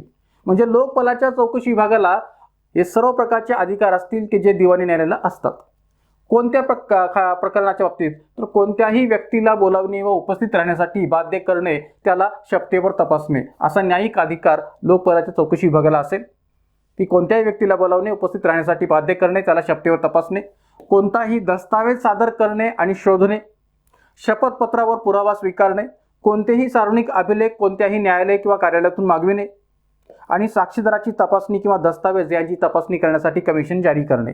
म्हणजे असे सर्व अधिकार हे लोकपालाच्या चौकशी विभागाला न्यायिक पातळीवर काम करत असताना असतील असंही या कायद्यामध्ये नमूद केलेलं आहे. त्यामुळे केंद्र सरकार हे लोकपालाच्या शिफारशीनुसार विशेष न्यायालयाची स्थापना करू शकते असं म्हणणं हे या सर्व अर्थाने किंवा लोकपालाच्या अधिकारांच्या दृष्टीने जर विचार केला तर पूर्ण अर्थाने बरोबर आहे हे आपल्याला स्पष्ट करता येईल. तर हे सर्व अधिकार या ठिकाणी लोकपालाच्या चौकशी विभागाला असतील की जे या ठिकाणी दिवाणी न्यायालयाच्या दृष्टीने असतात. या सर्व अर्थाने त्याचा उल्लेख आपल्याला करता शकेल. तर हे सगळे जे काय IMP फॅक्ट्स आहेत लोकपालाशी संबंधित तेही आपण चांगल्या पद्धतीने लक्षात ठेवावेत. जाऊया पुढच्या प्रश्नाकडे. राष्ट्रपती निवडणूक 2017 बाबत खालीलपैकी कोणते विधान चुकीचे आहे? आता राष्ट्रपतीच्या निवडणुकीच्या अनुषंगाने असणारे हे विधान आहेत की विधानसभा सदस्यांच्या मताचे मूल्य हे त्याच्या किंवा तिच्या लोकसंख्येवर अवलंबून असते. संसद सदस्यांच्या मताचे मूल्य हे सर्वांच्या सारखेच असते. उत्तर प्रदेश विधानसभा सदस्यांच्या मताचे मूल्य सर्वाधिक होते. गोवा विधानसभा सदस्यांच्या मताचे मूल्य सर्वात कमी होते. तर आता पहा की राष्ट्रपती निवडणूक 2017ची असो किंवा त्या आधीची असो, आपल्याकडे या ठिकाणी त्याबाबतची जी काही आधारभूत घटक आहे ते आधारभूत घटक जर विचार घेतले तर विशेषतः विधानसभा सदस्यांच्या मताच्या मूल्याच्या दृष्टीने असणारे जी काही लोकसंख्या आहे ती 1971चीच लोकसंख्या आज देखील आपल्याकडे विचार घेतली जाते राष्ट्रपती पदाच्या निवडणूक प्रक्रियेमध्ये. त्यामुळे या ठिकाणी 2017ची निवडणूक असो किंवा त्याच्या आधीची निवडणूक असो, सगळ्याच निवडणुकामध्ये विधानसभा सदस्यांच्या मताचं मूल्य काढत असताना 1971च्या लोकसंख्येचा आधार जो काय तो घेतला गेलेला आहे. तर त्यामुळे या ठिकाणी विधानसभा सदस्यांच्या मताचे मूल्य हे त्यांच्या किंवा तिच्या राज्याच्या लोकसंख्येवर अवलंबून असते. हे विधान बरोबर आहे. आपल्याला काय शोधायचं आहे की कोणते विधान चुकीचं आहे हे शोधायचं आहे. तर पहिलं विधान बरोबर आहे की विधानसभा सदस्यांच्या मताचे मूल्य हे त्याच्या किंवा तिच्या राज्याच्या लोकसंख्येवर अवलंबून असते. दुसरे विधान संसद सदस्यांच्या मताचे मूल्य हे सर्वांच्या सारखेच असते. सर्व संसद सदस्यांच्या मताचं मूल्य हे सारखंच असतं. उत्तर प्रदेश विधानसभा सदस्यांच्या मताचं मूल्य हे सर्वाधिक होते. आता इथं सर्वाधिक होते असं म्हटलं तर सुद्धा बरोबर आहे किंवा सर्वाधिक आहे किंवा असते असंही म्हटलं तरी बरोबर आहे. का? कारण की उत्तर प्रदेशची सर्वाधिक लोकसंख्या आहे भारतामध्ये. उत्तर प्रदेश या घटकाची सर्वाधिक लोकसंख्या आहे आणि त्यांची सर्वाधिक लोकसंख्या असल्यामुळे त्यांची विधानसभा सदस्यसंख्या पण सर्वाधिक आहे. त्या अनुषंगाने त्यांच्या विधानसभा सदस्यांच्या मताचं मूल्य हे सर्वाधिक आहे असं म्हणणं बरोबर आहे. म्हणून या ठिकाणी जर विचार केला तर 208 हे उत्तर प्रदेशमधल्या विधानसभा सदस्याच्या मताचं मूल्य आहे. एका विधानसभा सदस्याच्या मताचं मूल्य हे या ठिकाणी उत्तर प्रदेशमधल्या एका विधानसभा सदस्याच्या मताचं मूल्य राष्ट्रपतीच्या निवडणूक प्रक्रियेमध्ये 208 आहे. त्यामुळे ते सर्वाधिक आहे किंवा एक प्रकारे सर्वात अधिक आहे असं म्हणणं बरोबर आहे. त्यानंतर गोवा विधानसभा सदस्याच्या मतात प्रत्येक मताचं मूल्य हे सर्वात कमी होते, तर हे विधान मात्र चुकीचं आहे. कारण की राष्ट्रपती पदाच्या निवडणूक प्रक्रियेतल्या एकंदरीत लोकसंख्येचा विचार करता या 1971च्या लोकसंख्येचा विचार करून विधानसभा सदस्यांच्या मताचा मूल्य जर विचार केला तर गोवा नव्हे तर सिक्कीम या घटक राज्याच्या प्रत्येक सदस्याच्या मताचं मूल्य हे सर्वात कमी आहे किंवा होते असं म्हणणं बरोबर आहे आणि ते म्हणजे फक्त 7. सिक्कीम मधल्या प्रत्येक विधानसभा सदस्याच्या मताचं मूल्य हे 7 आहे. जसं उत्तर प्रदेशमध्ये प्रत्येक सदस्याच्या मताचं मूल्य हे या विधानसभा सदस्याच्या मताचं मूल्य 208 आहे, तसं सिक्कीममधल्या प्रत्येक विधानसभा सदस्याच्या मताचं मूल्य हे 7 आहे. तर त्यामुळे चौथं विधान चुकीचं आहे, बाकी 3 विधानं जी काय ती बरोबर आहेत. तर त्यामुळे उत्तर आपलं सांगता येईल पर्याय क्रमांक 4 हेच या ठिकाणी या प्रश्नाचं उत्तर आहे. माधप्पा या ठिकाणी या अनुषंगाने ज्या काही राष्ट्रपती पदाच्या निवडणूक प्रक्रियेतल्या IMP फॅक्ट्स आहेत त्या IMP फॅक्ट्स आपण सगळ्या अर्थाने लक्षात ठेवण्याची गरज आहे. मित्रांनो, या ठिकाणी मी आणखीन एक गोष्ट स्पष्ट करू शकतोय ती ही की ज्या काही माझे जे काही विभिन्न प्रकारचे ॲपच्या माध्यमातून चालणारे कोर्स आहेत त्या कोर्समध्ये या संबंध घटकांविषयीची खूप विस्तृत माहिती मी देण्याचा प्रयत्न केलेला आहे आणि त्यातलाच काही संदर्भ मी या प्रश्नामध्ये तुम्हाला थोडक्यात स्पष्ट करतोय. तर त्यामुळे या ठिकाणी या माहितीचा जर तुम्ही विचार जर केला तर निश्चितपणे तुम्हाला असं लक्षात येईल की ही माहिती मी वेगवेगळ्या ठिकाणी किंवा वेगवेगळ्या प्रकारच्या सोर्सेसच्या माध्यमातून गोळा करून तुम्हाला एकत्रित करून सांगतोय. त्यामुळे कोर्सेस जर आपण परचेस केले तर त्याचा अधिकाधिक फायदा हाच होईल की तुम्हाला अशी वेगवेगळ्या सोर्सेसच्या माध्यमातून जमवलेली जी माहिती आहे ती कोर्समध्ये अवेलेबल होईल, ती पाहता येईल, ती वाचता पण येईल. तर एक प्रकारे पहा की प्रत्येक निर्वाचित विधानसभा सदस्यांच्या मताचं मूल्य ठरवणारं सूत्र आपल्याकडे काय आहे या प्रकारचं की त्या घटक राज्याची एकूण लोकसंख्या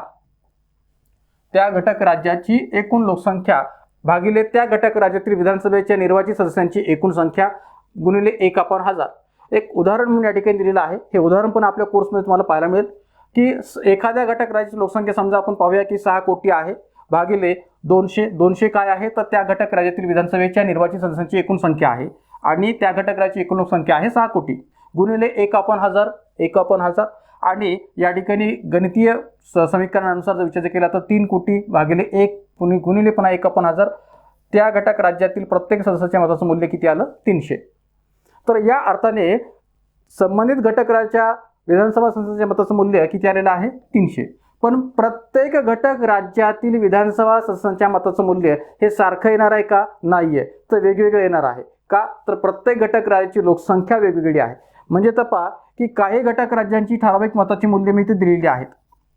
सर्वात अधिक मताचं मूल्य उत्तर प्रदेशचं किती आहे 208. तर जे काही उत्तर प्रदेशचे संबंध विधानसभा सदस्य संख्या आहे त्याचा विचार करता सर्व विधानसभा सदस्यांच्या मताचं मूल्य किती येतं 83,824 हे सर्व उत्तर प्रदेशच्या विधानसभा सदस्यांच्या मताचं मूल्य आहे. एका विधानसभा मताचं मूल्य आहे 208. सर्वात कमी मताचं मूल्य हे सिक्कीमचं आहे, ते आहे 7. एका विधानसभा सदस्याच्या मताचं मूल्य आहे 7 सिक्कीममधल्या, आणि जे काही तिथले या ठिकाणी संबंध विधानसभा सदस्य आहेत तर त्यांच्या मताचं मूल्य आहे 224. महाराष्ट्राच्या मतांचं मूल्य जर विचार घेतलं तर एका मताचं मूल्य आहे 175. आपल्याकडे 288 सदस्य आहेत, तर 288 गुणिले 175 50,400 हे एवढं सर्व विधानसभा सदस्यांचं मताचं मूल्य आहे. म्हणजे महाराष्ट्रातल्या 288 सदस्यांच्या मताचं मूल्य येतं 50,400 आणि एका विधानसभा सदस्याच्या मताचं मूल्य आहे 175. तर या अनुषंगाने प्रत्येक घटक राज्यातील असणाऱ्या विधानसभा सदस्याचं मताचं मूल्य हे सारखं आहे का? नाही आहे, वेगवेगळं आहे. का वेगवेगळं आहे? कारण की प्रत्येक घटक राज्याची लोकसंख्या ही वेगवेगळी आहे. आता अनेक मुलं मला या संदर्भाचा प्रश्न हा विचारतात की इथं 1/1000 याच प्रकारे विचारात का घेतलं जातं किंवा ह्या अशाच प्रकारच्या सूत्राचा विचार का केला जातो? तर त्याचं उत्तर मी दिलेलं आहे पहा, की मताचं मूल्य मर्यादित करण्याच्या उद्देशाने 1000 या संख्येने भागले जाते. जे काय मताचं मूल्य आहे, प्रत्येक घटक राज्यातल्या विधानसभा सदस्याच्या मताचं मूल्य काढत असताना ते मूल्य मर्यादित करण्याच्या उद्देशाने, ते कमी करण्याच्या उद्देशाने या ठिकाणी 1000 या संख्येने भागले जाते. हेही आपण इथं लक्षात ठेवण्याची गरज आहे. त्याचबरोबर जसं आपण प्रश्नामध्ये पाहिलं की सर्व संसद सदस्यांच्या मताचं मूल्य हे सारखेच असते, तर ते कसं असतं? तर या पद्धतीने आपल्याला सांगता येईल की सर्व संसद सदस्यांच्या मताचं मूल्य कसं काढलं जातं? तर या पद्धतीने सर्व घटक राज्यातील प्रत्येक विधानसभा निर्वाचित सदस्याला प्राप्त झालेल्या एकूण मतांची बेरीज आणि लोकसभा व राज्यसभा निर्वाचित सदस्यांची संख्या. तर हे सूत्र आपल्याला माहिती असावं, त्यामध्ये अधिक वेळ मी घालवणार नाही. उदाहरण जर पाहिलं तर आपल्याला सांगता येईल किंवा सर्व घटक राज्यातील प्रत्येक विधानसभा निर्वाचित सदस्याला प्राप्त झालेल्या एकूण मतांची बेरीज ही आपण पकडूया की 2,40,000 आहे, आणि लोकसभा राज्यसभा विधान निर्वाचित सदस्यांची संख्या ही पकडूया आपण 600. तर या ठिकाणी उत्तर येतं 400. तर एक प्रकारे 400 हे सर्वच संसद सदस्यांच्या मताचं मूल्य कसं आहे? सारखं आहे. लोकसभा असो अथवा राज्यसभा असो, सर्वच या दोन्ही सभागृहातल्या असणाऱ्या निर्वाचित सदस्यांची जी काही मताचं मूल्य आहे ते सारखंच येणार आहे. या अर्थाने ते सारखं आहे, म्हणून या ठिकाणी ते सारखं आहे असं म्हणणं योग्य आहे. आणि विशेष म्हणजे ही पण माहिती लक्षात ठेवा की जी या ठिकाणी उपयोगाची आहे. तर अशा प्रकारची माहिती मी आपल्या कोर्सेसमध्ये दिलेली आहे, म्हणून या ठिकाणी माझे कोर्स जे काय आहे ते इतरांपेक्षा वेगळे आहेत असं म्हणायला मला जागा उरते. तर इथे लक्षात घ्या की मागे सकाळ या न्यूजपेपरमध्ये आलेली ही संबंध माहिती आहे की एक प्रकारे प्रत्येक घटक राज्यातील आमदार संख्या त्यांच्यानुसार राष्ट्रपती पदाच्या निवडणुकीमध्ये असणाऱ्या प्रत्येक घटक राज्याच्या मताचं मूल्य हे कसं आहे, आणि एकूण मतांचं मूल्य त्या राज्याच्या पातळीवरचं असणारं सर्व सदस्यांच्या एकूण मताचं मूल्य हे कसं आहे. तर महाराष्ट्राच्या पातळीवर जो मागाशी मी संदर्भ दिला होता 288, 175 आणि एकूण 50,400. त्याचबरोबर या ठिकाणी सिक्कीमचे 7 आणि त्या अनुषंगाने असणारं मताचं मूल्य जे काय आहे ते 224. उत्तर प्रदेशचं एका मताचं मूल्य जे काय आहे, एका सदस्याच्या मताचं मूल्य 208 आणि त्या अनुषंगाने असणार 83,824. आधार 1971 ची लोकसंख्या. तर या ठिकाणी या प्रकारची माहिती आपल्याला सहज पद्धतीने अवेलेबल करून घ्यायची असेल तर आपल्या कोर्सेसमध्ये ती अवेलेबल होऊ शकेल. त्या माध्यमातून त्याचा संदर्भ आपण पाहू शकता. जाऊया पुढच्या प्रश्नाकडे. योग्य कथन किंवा कथने ओळखा. सिक्कीम विधानसभेत सदस्य आहेत. विधानसभेत कमीत कमी संख्या 60 असते. फक्त फक्त ब, आणि ब दोन्हीही, आणि ब दोन्ही नाही. आपल्याला काय विचारलेलं आहे की योग्य कथन किंवा योग्य विधान ओळखा. तर सिक्कीमच्या विधानसभेत 32 सदस्य आहेत, विधान बरोबर आहे. आणि विधानसभेत कमीत कमी सदस्यसंख्या 60 असते, हेही या ठिकाणी बरोबर आहे. तर विधानसभेच्या पातळीवर आपल्याकडे नियम काय आहे की विधानसभेची सदस्यसंख्या ही अधिकात अधिक 500 आणि कमीत कमी 60 असावी. पण भारतामध्ये अशी काही घटक राज्य आहेत की जी या कमीत कमी सदस्यसंख्येच्या 60 सदस्यसंख्येच्या बाबतीतचा अपवाद स्पष्ट करता येतात. त्यामध्ये सिक्कीम एक अपवाद आहे की ज्यांची सदस्यसंख्या आहे 32. त्याचबरोबर मिझोराम आणि गोवा याही घटक राज्यांचा अपवाद त्याच्यामध्ये सांगता येऊ शकतो, कारण की त्यांची सदस्यसंख्या आहे 40. आणि त्यामुळे या ठिकाणी ही दोन्ही विधाने कशी आहेत तर बरोबर आहेत, योग्य आहेत, म्हणून आणि ब दोन्ही हे उत्तर आपलं स्पष्ट करतायत.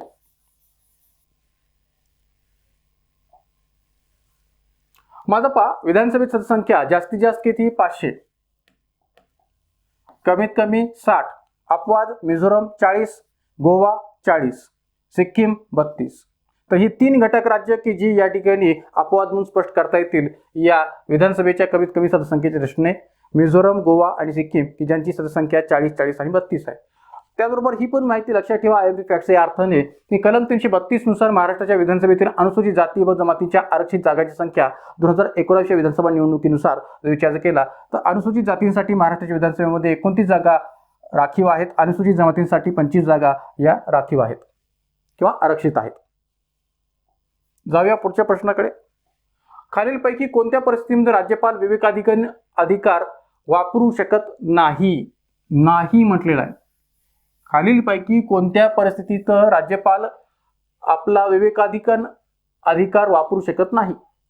तर आता पहा की भारतीय राज्यघटनेमध्ये कलम 163 नुसार राज्यपालांच्या विवेकाधिकाराचा संदर्भ पाहायला मिळतो. कलम 163 नुसार तर एकंदरीत राज्यपाल कोणत्या परिस्थितीमध्ये, जसं मी मागाशी राष्ट्रपती संबंधीच्या त्या दयेच्या अधिकाराच्या प्रश्नामध्ये म्हटलं होतं की विवेकाधिकार राष्ट्रपती परिस्थितीला विचारात घेऊन वापरत असतात, पण राष्ट्रपतींचा दयेचा अधिकार हा स्वेच्छाधिकार आहे.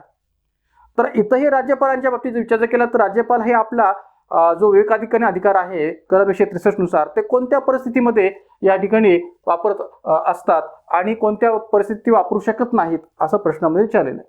माझं पहा की जर कोणत्याही पक्षाला स्पष्ट बहुमत मिळाले नसेल तेव्हा मुख्यमंत्री नेमताना विधान बरोबर आहे की कोणत्याही पक्षाला स्पष्ट बहुमत जर नसेल आणि या ठिकाणी जर नवीन मुख्यमंत्री नेमायचा असेल तर त्यावेळेस ते त्याचा वापर करू शकतात. पदावरील मुख्यमंत्र्याचा अचानक मृत्यू झाल्यास नव्याने मुख्यमंत्री नेमताना भारतामध्ये राष्ट्रपतींच्याही माध्यमातून अशा प्रकारच्या अधिकाराचा वापर केला गेलेला आहे असं म्हणायला काही हरकत नाही. जेव्हा आपल्याकडे पंडित जवाहरलाल नेहरू आणि एक प्रकारे लालबहादूर शास्त्री या दोन्ही प्रकारच्या पंतप्रधानांचा अचानक मृत्यू झाल्यानंतर गुलजारीलाल नंदा हे आपल्याकडे कार्यवाहक पंतप्रधान म्हणून कार्यरत होते तर त्यावेळेस या ठिकाणी राष्ट्रपतींनी आपल्या विवेकाधिकाराचा वापर केलेला होता. किंवा इंदिरा गांधी यांच्या मृत्यूनंतर राजीव गांधी हे एक प्रकारे कार्यवाहक पंतप्रधान म्हणून किंवा त्यांना पंतप्रधान म्हणून नेमलं गेलेलं होतं तर तेही या ठिकाणी राष्ट्रपतींच्या एकंदरीत विवेकाधिकाराचा भाग म्हणून सांगता येतो.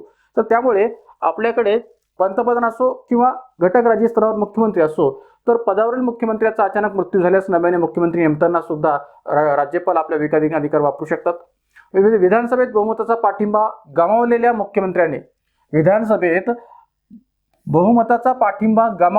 मुख्यमंत्र्याने विधानसभा बरखास्त करण्याचा सल्ला दिल्यास राज्यपाल त्याही वेळेस विवेकाधिकार वापरू शकतात. आणि चौथं विधान आहे विधानसभेत स्पष्ट बहुमताचा पाठिंबा असलेल्या मुख्यमंत्र्यांनी विधानसभा बरखास्त करण्याचा सल्ला दिल्यास या ठिकाणी ते विवेकाधिकार वापरतात का तर नाही. का वापरत नाही? कारण की संबंधित मुख्यमंत्र्याकडे स्पष्ट बहुमताचा पाठिंबा आहे आणि मग अशा वेळेस या ठिकाणी त्यांना तशी परिस्थितीच निर्माण झालेली नसते की त्यांनी विवेकाधिकाराचा वापर करावा. ज्यावेळेस या ठिकाणी विधानसभेत बहुमताचा पाठिंबा गमावलेल्या मुख्यमंत्र्याने विधानसभा बरखास्त करण्याचा सल्ला दिलेला असेल तर त्यावेळेस या ठिकाणी राज्यपाल काय करू शकतात तर एक प्रकारे या ठिकाणी विवेकाधिकाराचा वापर करू शकतात. का की जर का एखाद्या मुख्यमंत्र्याने आपलं बहुमत गमावलेलं असेल तर दुसऱ्या कोणाला संधी द्यायची का मुख्यमंत्री म्हणून नेमण्याची किंवा मुख्यमंत्री म्हणून या ठिकाणी पदावर येण्याची, याबाबतच्या दृष्टीकोनातून या ठिकाणी राज्यपाल आपल्या विवेकाधिकाराचा वापर जो काय तो करू शकतात. म्हणून या ठिकाणी पहिले 3 विधानं बरोबर आहेत पण शेवटचं जे विधान आहे ते चुकीचं आहे. आपल्याला विचारलं की कोणत्या परिस्थितीत ते विवेकाधिकार वापरू शकत नाहीत तर पर्याय क्रमांक 4 हे उत्तर आपल्याला सांगता येईल की या परिस्थितीमध्ये राज्यपाल विवेकाधिकार वापरू शकत नाही. तर या अर्थाने पर्याय क्रमांक 4 हे उत्तर स्पष्ट करता येईल. माझा पहा विवेकाधिकार कलम 163 नुसार या अधिकाराची पार्श्वभूमी जर सांगायची तर आपल्याला या पद्धतीने सांगता येईल की 1967 नंतर भारतातलं अस्थिर राजकारणाची परिस्थिती ही मोठ्या प्रमाणात वाढत गेली. विशेषतः घटक राज्य स्तरावर पक्षांतराचं प्रमाण वाढत गेलं, अपक्षांची संख्या वाढत गेली किंवा प्रादेशिक पक्षांचं महत्त्व वाढत गेलं आणि त्यामुळे या ठिकाणी एक प्रकारे 1967 नंतरची भारतातली विविध घटक राज्यातील काँग्रेसेतर पक्षांची सरकारे पाडण्यासाठी सुद्धा एकंदरीत विवेकाधिकाराचा वापर झालेला दिसून येतो किंवा काही घटक राज्यात संयुक्त सरकारे स्थापन झालेली होती त्याही दृष्टीकोनातून विवेकाधिकाराचा वापर जो काय तो होऊ लागलेला होता. स्पष्ट बहुमताचा अभावामुळे सुद्धा या अधिकाराचा वापर केला जाऊ लागला. म्हणजे 1967 नंतरची जी काही भारतातली विविध घटक राज्यातील काँग्रेसेतर सरकारे होती तर त्या दृष्टीकोनातून सुद्धा आणि विविध प्रकारच्या घटक राज्यातील संयुक्त सरकारांच्या दृष्टीकोनातून सुद्धा स्पष्ट बहुमताचा अभावी या ठिकाणी ह्या अधिकाराचा वापर केला जाऊ लागला. पदावरील मुख्यमंत्र्याचा अचानक मृत्यू झाल्यास नवीन मुख्यमंत्री नेमताना पण या अधिकाराचा वापर होतो.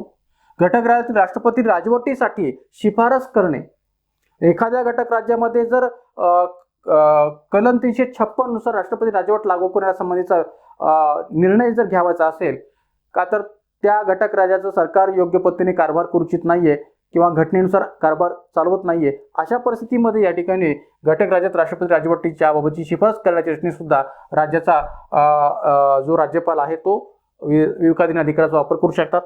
कोणत्याही राजकीय पक्षास स्पष्ट बहुमत मिळाले नसल्यास, सरकार स्थापन करण्याची संधी कोणाला द्यायची याही दृष्टीतून या ठिकाणी राज्यपाल विवेकाधीन अधिकाराचा वापर करू शकतात. आणि सरकारने बहुमत गमावले असेल तर बहुमत सिद्ध करण्यासाठी सुद्धा अधिवेशन बोलावणे याही दृष्टीतून या ठिकाणी राज्यपाल एक प्रकारे विवेकाधीन अधिकाराचा वापर करू शकतात. तर अशा या वेगवेगळ्या परिस्थितीमध्ये राज्यपालांना हा विवेकाधीन अधिकार जो काय तो वापरता येऊ शकतो. कलम 163 नुसार याचा संदर्भ इथं स्पष्ट करतायत. मित्रांनो, एक लक्षात घ्या की कलम 163 मध्ये राज्यपाल कोणकोणत्या परिस्थितीमध्ये विवेकाधीन अधिकाराचा वापर करू शकतात आणि कशा पद्धतीने करू शकतात त्याचा पूर्ण असा विस्तृत असा उल्लेख या ठिकाणी दिलेला नाहीये. मात्र याबाबतचा या ठिकाणी थोडासा संदर्भ जो काय तो आपल्याला कलम 163 मध्ये पाहायला मिळतो की ज्यामध्ये विवेकाधीन अधिकार राज्यपालाच्या बाबतीचे आहेत हे पाहायला मिळतं. तर या सगळ्या गोष्टी सुद्धा आपण या ठिकाणी इथं IMP फॅक्ट्स लक्षात ठेवाव्यात. त्यानंतर जाऊया पुढच्या प्रश्नाकडे. भारतातील राष्ट्रपती पदाच्या निवडणुकीकरिता उमेदवारांनी नामांकन कडून डॅश कडून सूचित केले जाते. भारतातील राष्ट्रपती पदाच्या निवडणुकीकरिता उमेदवारांचे नामांकन डॅश कडून सूचित केले जाते. कमीत कमी भारताचे 5 नागरिक, कमीत कमी संसदेचे 5 सदस्य, कमीत कमी निर्वाचक मंडळाचे 50 सदस्य आणि कमीत कमी निर्वाचक मंडळाचे 10 सदस्य. तर इथं जे काय राष्ट्रपती पदाच्या निवडणूक प्रक्रियेमध्ये निर्वाचक मंडळ किंवा ज्याला आपण या ठिकाणी इलेक्टोरल कॉलेज म्हणतो त्यातले किती असे सदस्य असतात की जे राष्ट्रपती पदाच्या उमेदवारीच्या दृष्टिकोनातून किंवा उमेदवारांच्या सूचक आणि अनुमोदकाच्या दृष्टिकोनातून भूमिका पार पाडत असतात, तर त्यातले कमीत कमी किती सदस्य की ज्यांनी उमेदवारांना सूचक आणि अनुमोदक म्हणून या ठिकाणी अनुमोदन दिलं पाहिजे, सूचक म्हणून या ठिकाणी विचार केला पाहिजे, याबाबतचा हा प्रश्न आहे. तर इथं उत्तर आपल्याला सांगता येईल ते म्हणजे पर्याय क्रमांक 3 की कमीत कमी निर्वाचक मंडळाचे 50 सदस्य की ज्यांनी अनुमोदक आणि सूचक म्हणून या ठिकाणी भूमिका पार पाडली पाहिजे उमेदवारांच्या दृष्टीने. तर या ठिकाणी पर्याय क्रमांक 3 हे स्पष्ट करता येईल, कमीत कमी निर्वाचक मंडळाचे 50 सदस्य. मात्र पहा की याबाबत सुद्धा आपल्याला काही IMP फॅक्ट्स लक्षात ठेवण्याची गरज आहे. एक लक्षात घ्या की ही 50 सदस्यांसंबंधीची अनुमोदक आणि सूचकांसंबंधीची जी काही अट आहे किंवा तरतूद आहे ते 1997 पासून आपल्याकडे लागू झालेली आहे. कधी? 1997 पासून. म्हणजे KR नारायणन हे भारताचे माजी राष्ट्रपती जे होऊन गेलेले आहेत यांच्या निवडणुकीपासून, KR नारायणन यांच्या निवडणुकीपासून म्हणजेच 1997 पासून यासंबंधीची जी काही अट आहे 50 अनुमोदक आणि 50 सूचक याबाबतची अट जी काय ती लागू झालेली आहे. 1997 आधी याबाबतची जी काही अट होती ती 10 सदस्यांची होती. किती? 10 सदस्य 1997 आधी.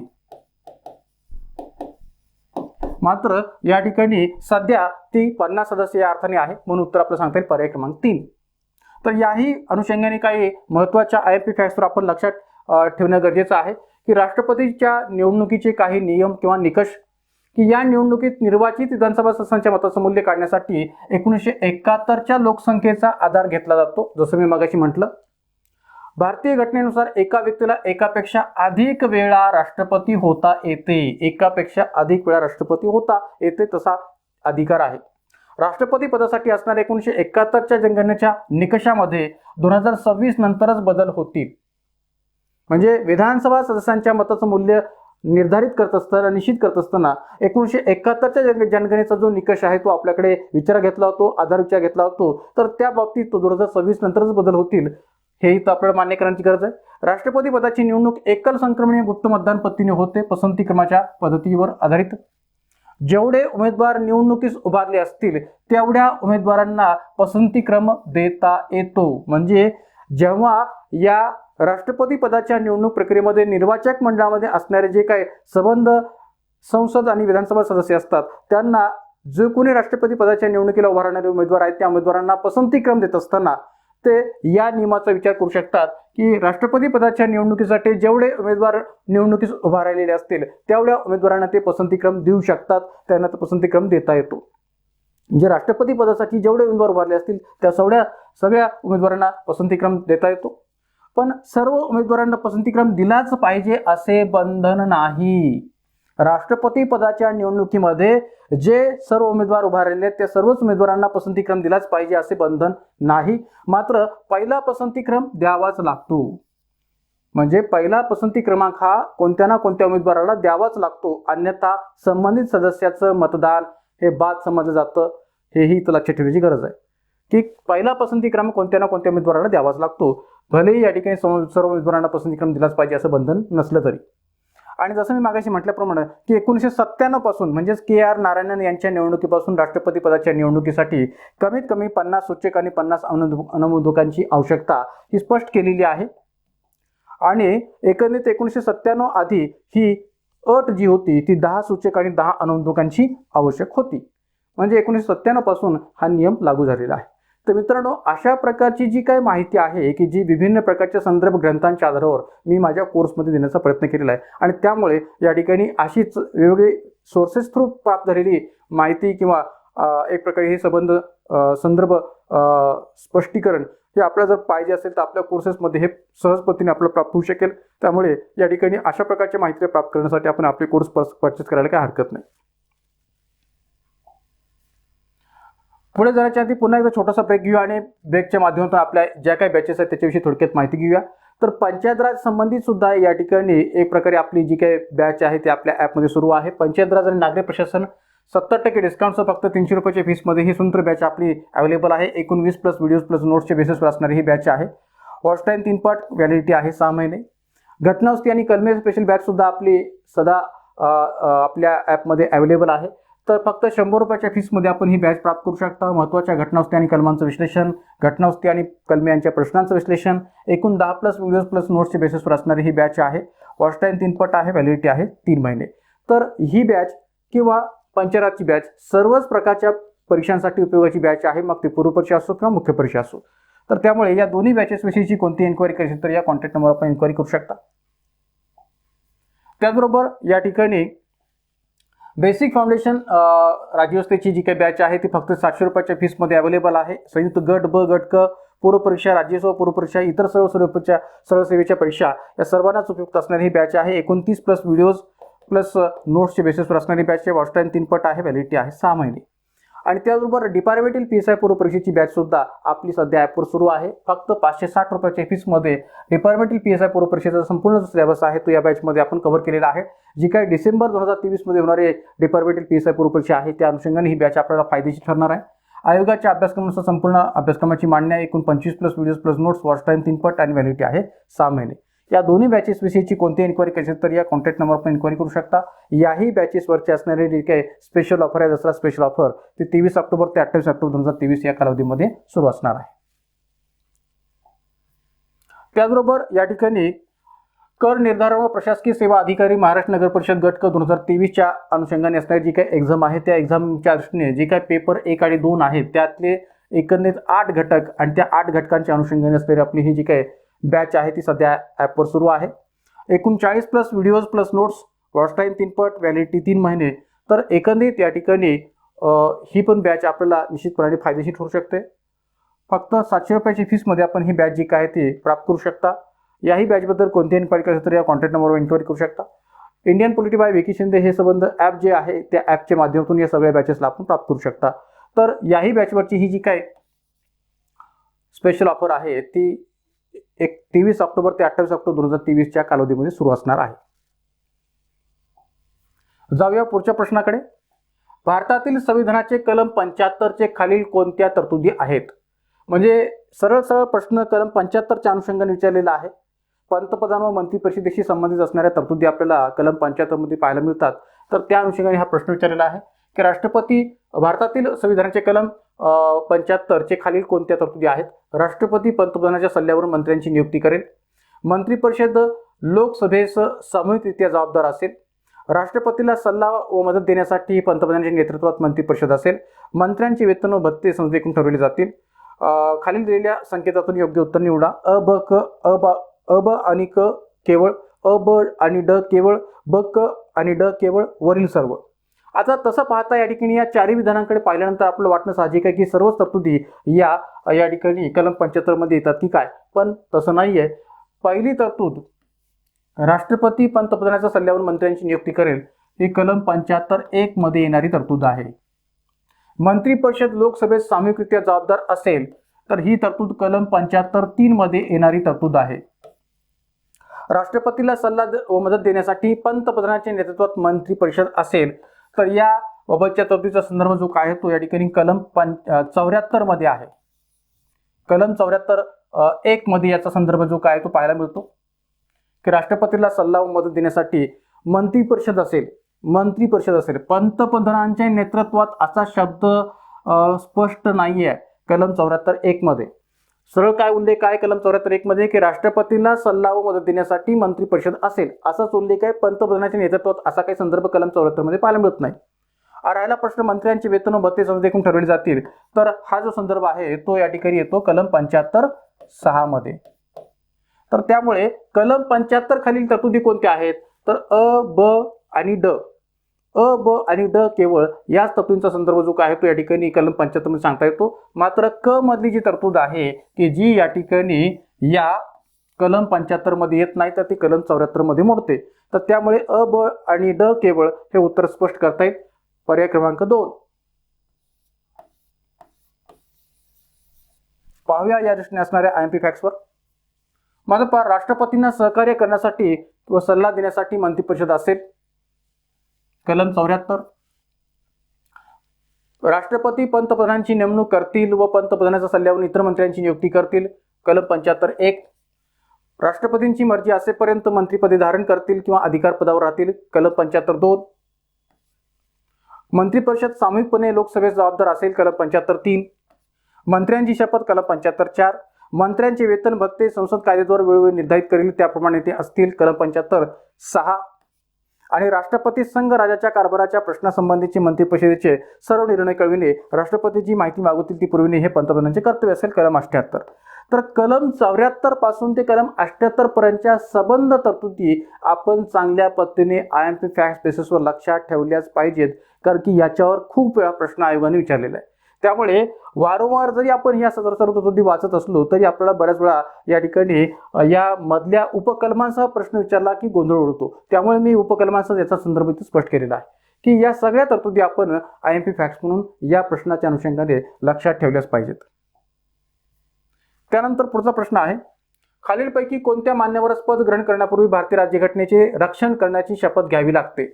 राष्ट्रपती, उपराष्ट्रपती, पंतप्रधान, लोकसभा सभापती. अ फक्त अ आणि ब फक्त अ, ब आणि क, अ, ब, क आणि ड.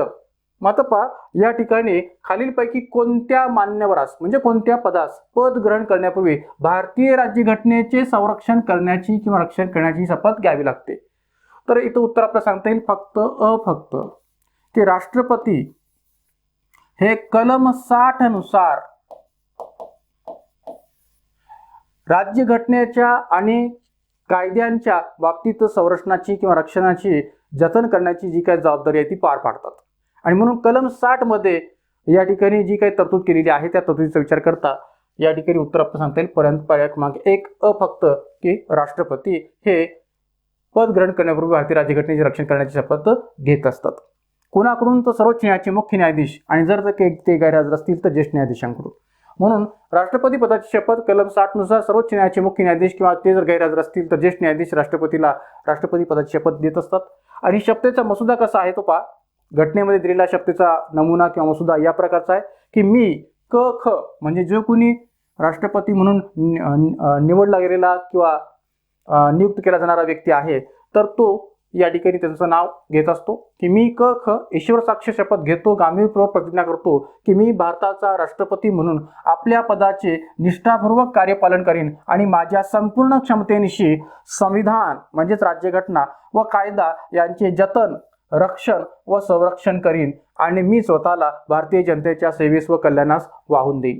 आणि म्हणून हा जो काही शपथेचा मसुदा घटनेमध्ये स्पष्ट केला गेलेला आहे कलम 60च्या सदराखाली, तर त्याचा विचार करता या ठिकाणी एक प्रकारे या अनुषंगाने आपण इथं म्हणू शकतो की राष्ट्रपती हे पद भारतीय राज्यघटनेचं संरक्षण करण्याच्या दृष्टीने जी काही भूमिका आहे ती पार पाडतात.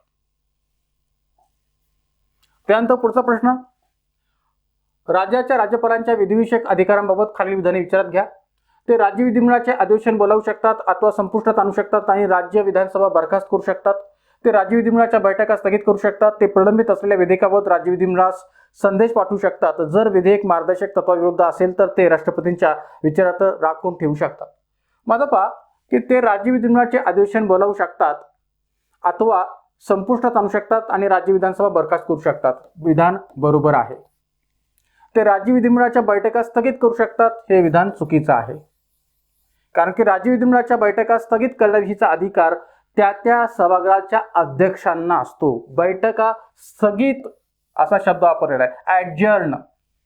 तर बैठका स्थगित करण्याचा अधिकार त्या सभागृहाच्या पातळीवर असणाऱ्या अध्यक्षांना असतो. त्यामुळे हे विधान या ठिकाणी चुकीचं आहे. ते प्रलंबित असलेल्या विधेयकाबाबत राज्य विधिमंडळास संदेश पाठवू शकतात. बरोबर आहे. हे विधान बरोबर आहे. कलम 175(2) चा संदर्भ जर विचार घेतला तर या ठिकाणी हे विधान बरोबर आहे की राज्यपाल हे प्रलंबित असलेल्या विधेयकाबाबत राज्य विधिमंडळावर संदेश पाठवू शकतात. जर विधेयक मार्गदर्शक तत्वाविरुद्ध असेल तर ते राष्ट्रपतींच्या विचारात राखून ठेवू शकतात. हेही विधान या ठिकाणी बरोबर आहे. कलम 200 नुसार राज्यपालांना हा अधिकार आहे की ते राष्ट्रपतींच्या विचारात विधेयक राखून ठेवू शकतात. तर त्यामुळे त्यांच्या राज्यपालांच्या विधिविषयक अधिकारांबाबत कोणती विधाने बरोबर आहेत तर अ, क आणि ड ही विधाने बरोबर आहेत. मात्र ब हे विधान जे आहे ते चुकीचं आहे. कारण की बैठका स्थगित करण्याविषयीचा अधिकार हा त्या सभागृहाच्या अध्यक्ष किंवा सभापतींना असतो आणि म्हणून या ठिकाणी जर विचार केला तर फक्त अ, क, ड हीच विधाने बरोबर आहेत. म्हणून पर्याय क्रमांक 1 हे उत्तर आपलं सांगता येईल. अ, क आणि ड.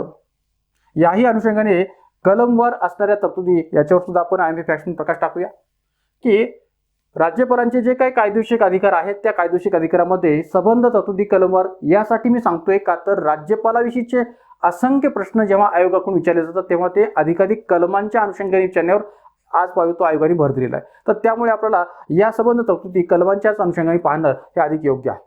मग आता कलम 174 नुसार राज्यपालाचं अधिवेशन बोलावणे अधिवेशना समाप्तीचा अधिकार आहे.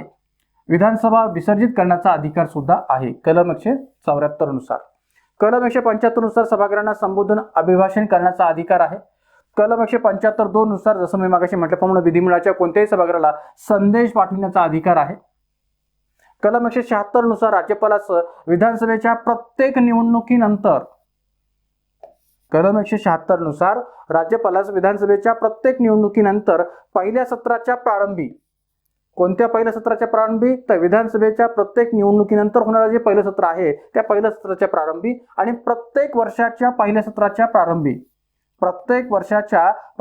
प्रारंभी दोन्ही सभागृहांना उद्देशून अभिभाषण करण्याचा अधिकार आहे. कलम 176 नुसार दोन्ही सभागृहांना उद्देशून अभिभाषण करण्याचा अधिकार. त्यामुळे कलम 174, 175, 176 या संबंध तरतुदी महत्वाच्या आहेत. त्याच्यावर आयोगाने प्रश्न विचारलेले आहेत. त्याचबरोबर इतर जे काही विधिविषयक अधिकार आहेत राज्यपालांचे त्यामध्ये वटहुकूम काढण्याचा राज्यपालांचा कलम 213 नुसार असणारा अधिकार, अध्यादेश काढण्याचा अधिकार, विधान परिषदेतील 1/6 सभासदांची साहित्य, विज्ञान, कला, सहकारी चळवळ आणि समाजसेवा या क्षेत्रातून नियुक्ती करणे हाही त्यांचा विधिविषयक बाबतीत असणारा अधिकार आहे. कलम 200 नुसार राज्य विधिमंडळाने मंजूर केलेल्या विधेयकास कलम 200 नुसार ते काय करू शकतात अनुमती किंवा मंजुरी देतात किंवा मंजुरी देण्याचे रोखून ठेवतात किंवा राष्ट्रपतीच्या विचारात राखून ठेवू शकतात. कोणत्या कलम 200 नुसार. तर या राज्यपालांच्या विधिविषयक किंवा कायदेविषयक अधिकारांच्या रचनातून असणाऱ्या संबंध ज्या तरतुदी आहेत त्या आपण या संबंध कलमानुसार चांगल्या पद्धतीने लक्षात ठेवण्याची गरज आहे IMP फॅक्ट्स बेसिसवर. कारण की याच्यावर सगळ्या अर्थाने प्रश्न आयोगाने विचारलेले आहेत. त्यानंतर जाऊया पुढच्या प्रश्नाकडे. जर एखादे राज्य केंद्र सरकारने दिलेल्या निर्देशांचे पालन करण्यात अपयशी ठरले तर राष्ट्रपती काय करतील. ते राज्य विधिमंडळ विसर्जित करतील आणि नव्याने निवडणुका घेण्याचे आदेश देतील. ते राज्यातील घटनात्मक यंत्रणा कोलमडून पडल्याचे घोषित करतील आणि राज्यांनी चालवण्याची जबाबदारी स्वीकारतील. ते राज्यात अर्धसैनिक दले पाठवून निर्देशांची पूर्तता करून घेतील. वरीलपैकी कोणतेही असंही म्हटलेलं आहे. मग आता पहा की जर एखादे राज्य केंद्र सरकारने दिलेल्या निर्देशांचे पालन करण्यात अपयशी ठरले तर राष्ट्रपती काय करतील.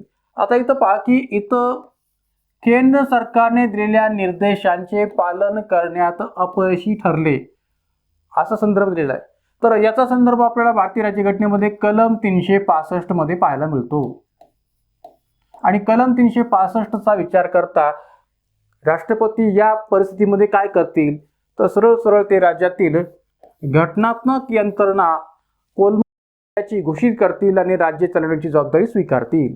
हेच उत्तर आपल्याला कलम 365च्या आधारावर पर्याय क्रमांक 2 हे उत्तर म्हणून सांगता येऊ शकेल की जेव्हा एखादे राज्य केंद्र सरकारने दिलेल्या निर्देशांचे पालन करण्यात अपयशी ठरते तेव्हा राष्ट्रपती कलम 365च्या अधिकाराचा वापर करून संबंधित राज्यातील घटनात्मक यंत्रणा कोलमडून पडल्याची घोषित करतील आणि स्वतः ते राज्य चालवण्याची जबाबदारी स्वीकारतील. असं अधिकार जो काय तो राष्ट्रपतींना घटना ही कलम 365 खाली देते. म्हणून या ठिकाणी उत्तर आपलं पर्याय क्रमांक 2 हे स्पष्ट करता येईल.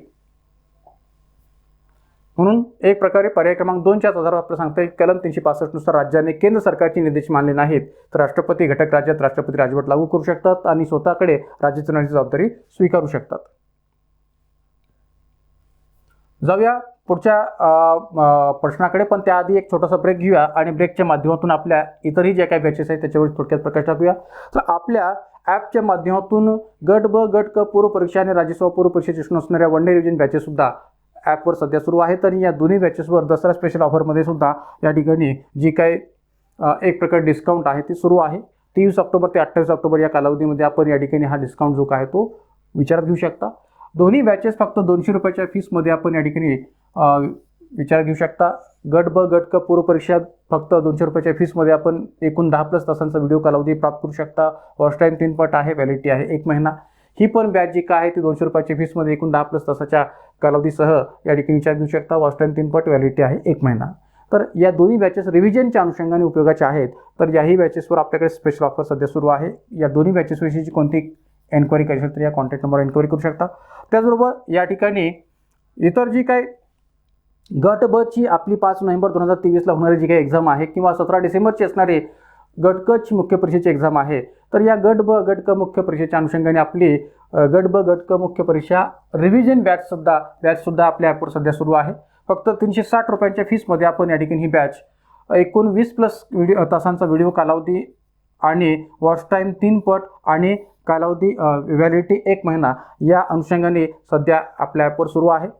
याचबरोबर डिपार्टमेंटल PSI पूर्व परीक्षेची सुद्धा वन डे रिव्हिजन बॅचसुद्धा आपल्या ॲपवर सध्या सुरू आहे. फक्त 200 रुपयाच्या फीसमध्ये आपण या ठिकाणी बॅच प्राप्त करू शकता. एकूण 10+ तासांचा व्हिडिओ कालावधी, वॉच टाईम 3 पट आणि व्हॅलिडिटी आहे 2 महिने.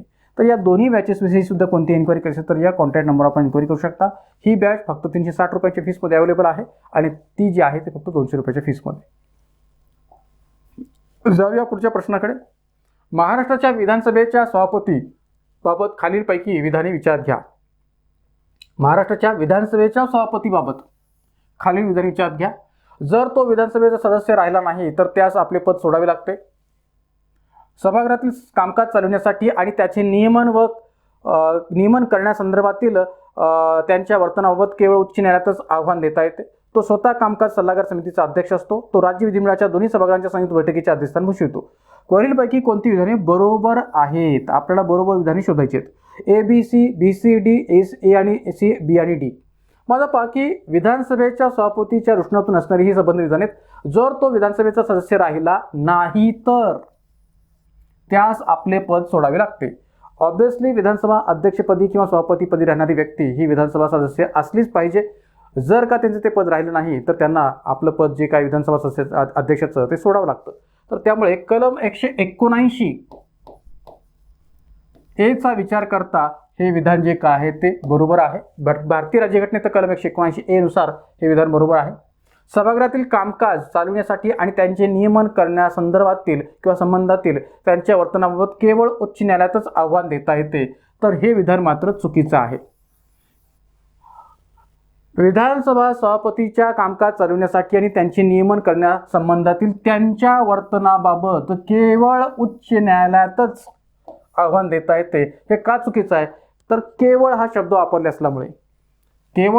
वापरलेला असल्यामुळे हे विधान चुकीचं आहे. की फक्त उच्च न्यायालयातच नव्हे सर्वोच्च न्यायालयात पण आव्हान देता येतं, चॅलेंज करता येतं. आणि सध्या महाराष्ट्रामध्ये तेच चालू आहे की महाराष्ट्राच्या विधानसभेचे जे अध्यक्ष आहेत राहुल नार्वेकर यांच्या शिवसेना आमदारांच्या अपात्र करण्याच्या भूमिकेच्या रुष्णातून असणारी जी काही सुनावणी आहे त्या सुनावणीबाबत शिवसेना ठाकरे गटाकडून सर्वोच्च न्यायालयामध्ये चॅलेंज दिलं गेलेलं आहे की त्यांच्याकडून खूप वेळ लावला जातोय या शिवसेना बंडखोर आमदारांच्या अपात्रतेबाबतचा निर्णय घेण्याच्या दृष्टीने.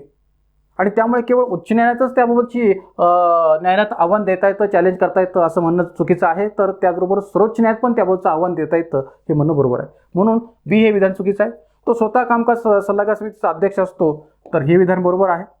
विधानसभा अध्यक्ष हे कामकाज सल्लागार समितीचे अध्यक्ष असतात, हे बरोबर आहे. तो राज्य विधिमंडळाच्या दोन्ही सभागृहांच्या संयुक्त बैठकीचे अध्यक्षस्थान भूषवितो, हे विधान चुकीचं आहे. कारण की घटक राज्याच्या स्तरावर, जसं मी मागाशी म्हटल्याप्रमाणे अगोदरच्या एका प्रश्नामध्ये, की घटक राज्याच्या स्तरावर आपल्याकडे संस्थेच्या संयुक्त बैठकीचं जे तरतूद आहे कलम 108 नुसारची, ती लागू होत नाही. आणि त्यामुळे संयुक्त बैठकीचं अध्यक्षस्थान विधानसभा अध्यक्षाकडून भूषविलं जातं असं म्हणणं चुकीचं आहे. आणि म्हणून या ठिकाणी कलम 108 ही तरतूद घटक राज्य विधिमंडळाच्या बाबत लागू पडत नाही, जशी संसदेच्या बाबतीत लागू पडते. तसं या ठिकाणी राज्य विधिमंडळाच्या बाबतीत दोन्ही सभागृहाची संयुक्त बैठक होतच नाही, कारण की राज्यघटनेत तशी तरतूदच नाही आहे. तर त्यामुळे त्याच्या बैठकीचं अध्यक्षस्थान तो भूषवितो असं म्हणणं चुकीचं आहे. तर बी आणि डी हे विधाने चुकीची आहेत, मात्र ए आणि सी हे विधाने जी काय आहेत ती बरोबर आहेत. आणि म्हणून ए आणि सी ही विधाने बरोबर असल्यामुळे उत्तर आपल्याला सांगता येईल पर्याय क्रमांक 3. माझं पहा, या अनुषंगाने असणारे जे काय IMP फॅक्ट्स आहेत त्याच्यावर प्रकाश टाकूया.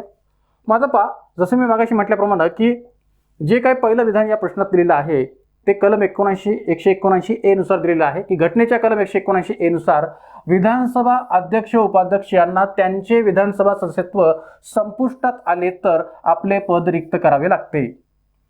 विधानसभा अध्यक्ष आणि उपाध्यक्ष यांना त्यांचे विधानसभा सदस्यत्व म्हणजे विधानसभेचं जे काही सदस्यत्व आहे ते जर संपुष्टात आलं तर त्यांना आपलं अध्यक्षपद सुद्धा रिक्त करावं लागतं, उपाध्यक्षपद सुद्धा रिक्त करावं लागतं. कलम 179 सी नुसार विधानसभा अध्यक्ष उपाध्यक्ष यांना विधानसभेच्या त्यावेळच्या सर्व सदस्यांच्या बहुमताने पारित झालेल्या विधानसभेच्या ठरावाद्वारे त्यांच्या पदावरून दूर करता येईल. तर ही तरतूद मी का सांगतोय का, तर याच्यावर पण याआधी आयोगाने प्रश्न विचारलेले आहेत या विधानसभा अध्यक्ष उपाध्यक्षांना पदावरून दूर करण्याच्या तरतुदीबाबत सुद्धा, की घटनेच्या कलम 179 सी नुसार विधानसभा अध्यक्ष उपाध्यक्ष यांना सुद्धा या ठिकाणी विधानसभेच्या त्यावेळच्या सर्व सदस्यांच्या बहुमताने पारित झालेल्या विधानसभेच्या ठरावाद्वारे त्यांच्या पदावरून दूर करता येते. विधानसभा अध्यक्षांच्या सभागृहातील कामकाज वर्तनाबाबत केवळ उच्च न्यायालयातच नव्हे तर सर्वोच्च न्यायालयातही आव्हान देता येते. जसं मी आता उदाहरण दिल्याप्रमाणे की राहुल नार्वेकर महाराष्ट्र विधानसभा अध्यक्ष शिवसेना आमदार अपात्रतेच्या मुद्द्यावरून त्यांच्या त्या सुनावणीच्या बाबतीतच्या कारवाईच्या दृष्टीने या ठिकाणी सर्वोच्च न्यायालयात आव्हान दिले गेलेलं आहे. आणि कलम 108 नुसार संसदेची संयुक्त अधिवेशनाची जी तरतूद आहे ती राज्य विधिमंडळाबाबत लागू होत नाही, का तर सर्वच घटक राज्यात विधान परिषदेत त्वरित सभागृह नाही आहे आणि राज्यघटनेत अशी तरतूद पण नाही आहे. आणि म्हणून या ठिकाणी याचा प्रश्नच होत नाही की या ठिकाणी विधानसभा अध्यक्ष हा संयुक्त बैठकीचा अध्यक्षस्थान भूषवितो. तर त्यामुळे या संबंध तरतुदी ज्या आहेत विधानसभा सभापतीबाबतच्या सुद्धा, मग ते 179 ए ची असो 179 सी ची असो, त्या पण आपण IMP फॅक्ट्स म्हणून लक्षात ठेवण्याची गरज आहे. विशेषतः विधानसभा अध्यक्षाच्या अनुपस्थितीमध्ये उपाध्यक्ष आणि अध्यक्षांच्या अनुपस्थितीमध्ये विधानसभा कार्यनियमावलीनुसार निश्चित करेल असा व्यक्ती किंवा तालिका अध्यक्षांपैकी कोणीतरी काम पाहतो किंवा तेही अनुपस्थित असतील तर या ठिकाणी विधानसभेचे सदस्य जे निश्चित करतील ती व्यक्ती. तर या ज्या काही तरतुदी आहेत त्याच्यावर सुद्धा आयोगाने प्रश्न याआधी विचारलेले आहेत. त्यामुळे या ठिकाणी विधानसभा अध्यक्षांच्या अनुषंगाने घटनेतल्या अनेक ज्या तरतुदी आहेत त्याच्यावर सुद्धा आपण IMP फॅक्ट्स म्हणून या ठिकाणी लक्षात ठेवण्याची गरज आहे, हे मी या निमित्ताने स्पष्ट करतोय. तर मित्रांनो, या ठिकाणी या विभिन्न प्रकारच्या प्रश्नांच्या माध्यमातून आपण आजच्या या व्हिडिओमध्ये अनेक विषयांना हात घातलेला आहे. राजकीय व्यवस्थेच्या अनुषंगाने असणाऱ्या अनेक कंटेंट्सला हात घातलेला आहे. अशाच प्रकारे राजकीय व्यवस्थेच्या भाग 2 मध्ये पण आपण इतरही अनेक प्रश्नांना आणि IMP फॅक्ट्सला हात घालूया आणि त्या माध्यमातून आपली जी काही सिरीज आहे ती पुढे कंटिन्यू करूया. बहुतांश विद्यार्थी पंचायत राजच्या बाबतचे प्रश्नांची ही मागणी करतायत. तर मी सांगू इच्छितो की पंचायत राज आणि नागरिक सुशासन या दोन्ही टॉपिक विषयाच्या बाबतची सुद्धा जी काही व्हिडिओ आहे तो आपला होणार आहे. त्यामुळे त्याही बाबतीत आपण व्हिडिओ जो काय तो करून घेणार आहोत. तर जाता जाता सर्वांना पुन्हा विनंती की आपल्या यूट्यूब चॅनलला अधिकाधिक संख्येने सबस्क्राईब करा, लाईक करा, शेअर करा आणि त्याचबरोबर अधिकाधिक पद्धतीने आपले व्हिडिओज हे अनेक विद्यार्थ्यांपर्यंत पोहोचवण्याचा प्रयत्न करा आणि अशा प्रकारची माहिती प्राप्त करण्यासाठी आपल्या टेलिग्राम चॅनलला सुद्धा जॉईन व्हा. या ठिकाणी आज आपण थांबूयात. धन्यवाद.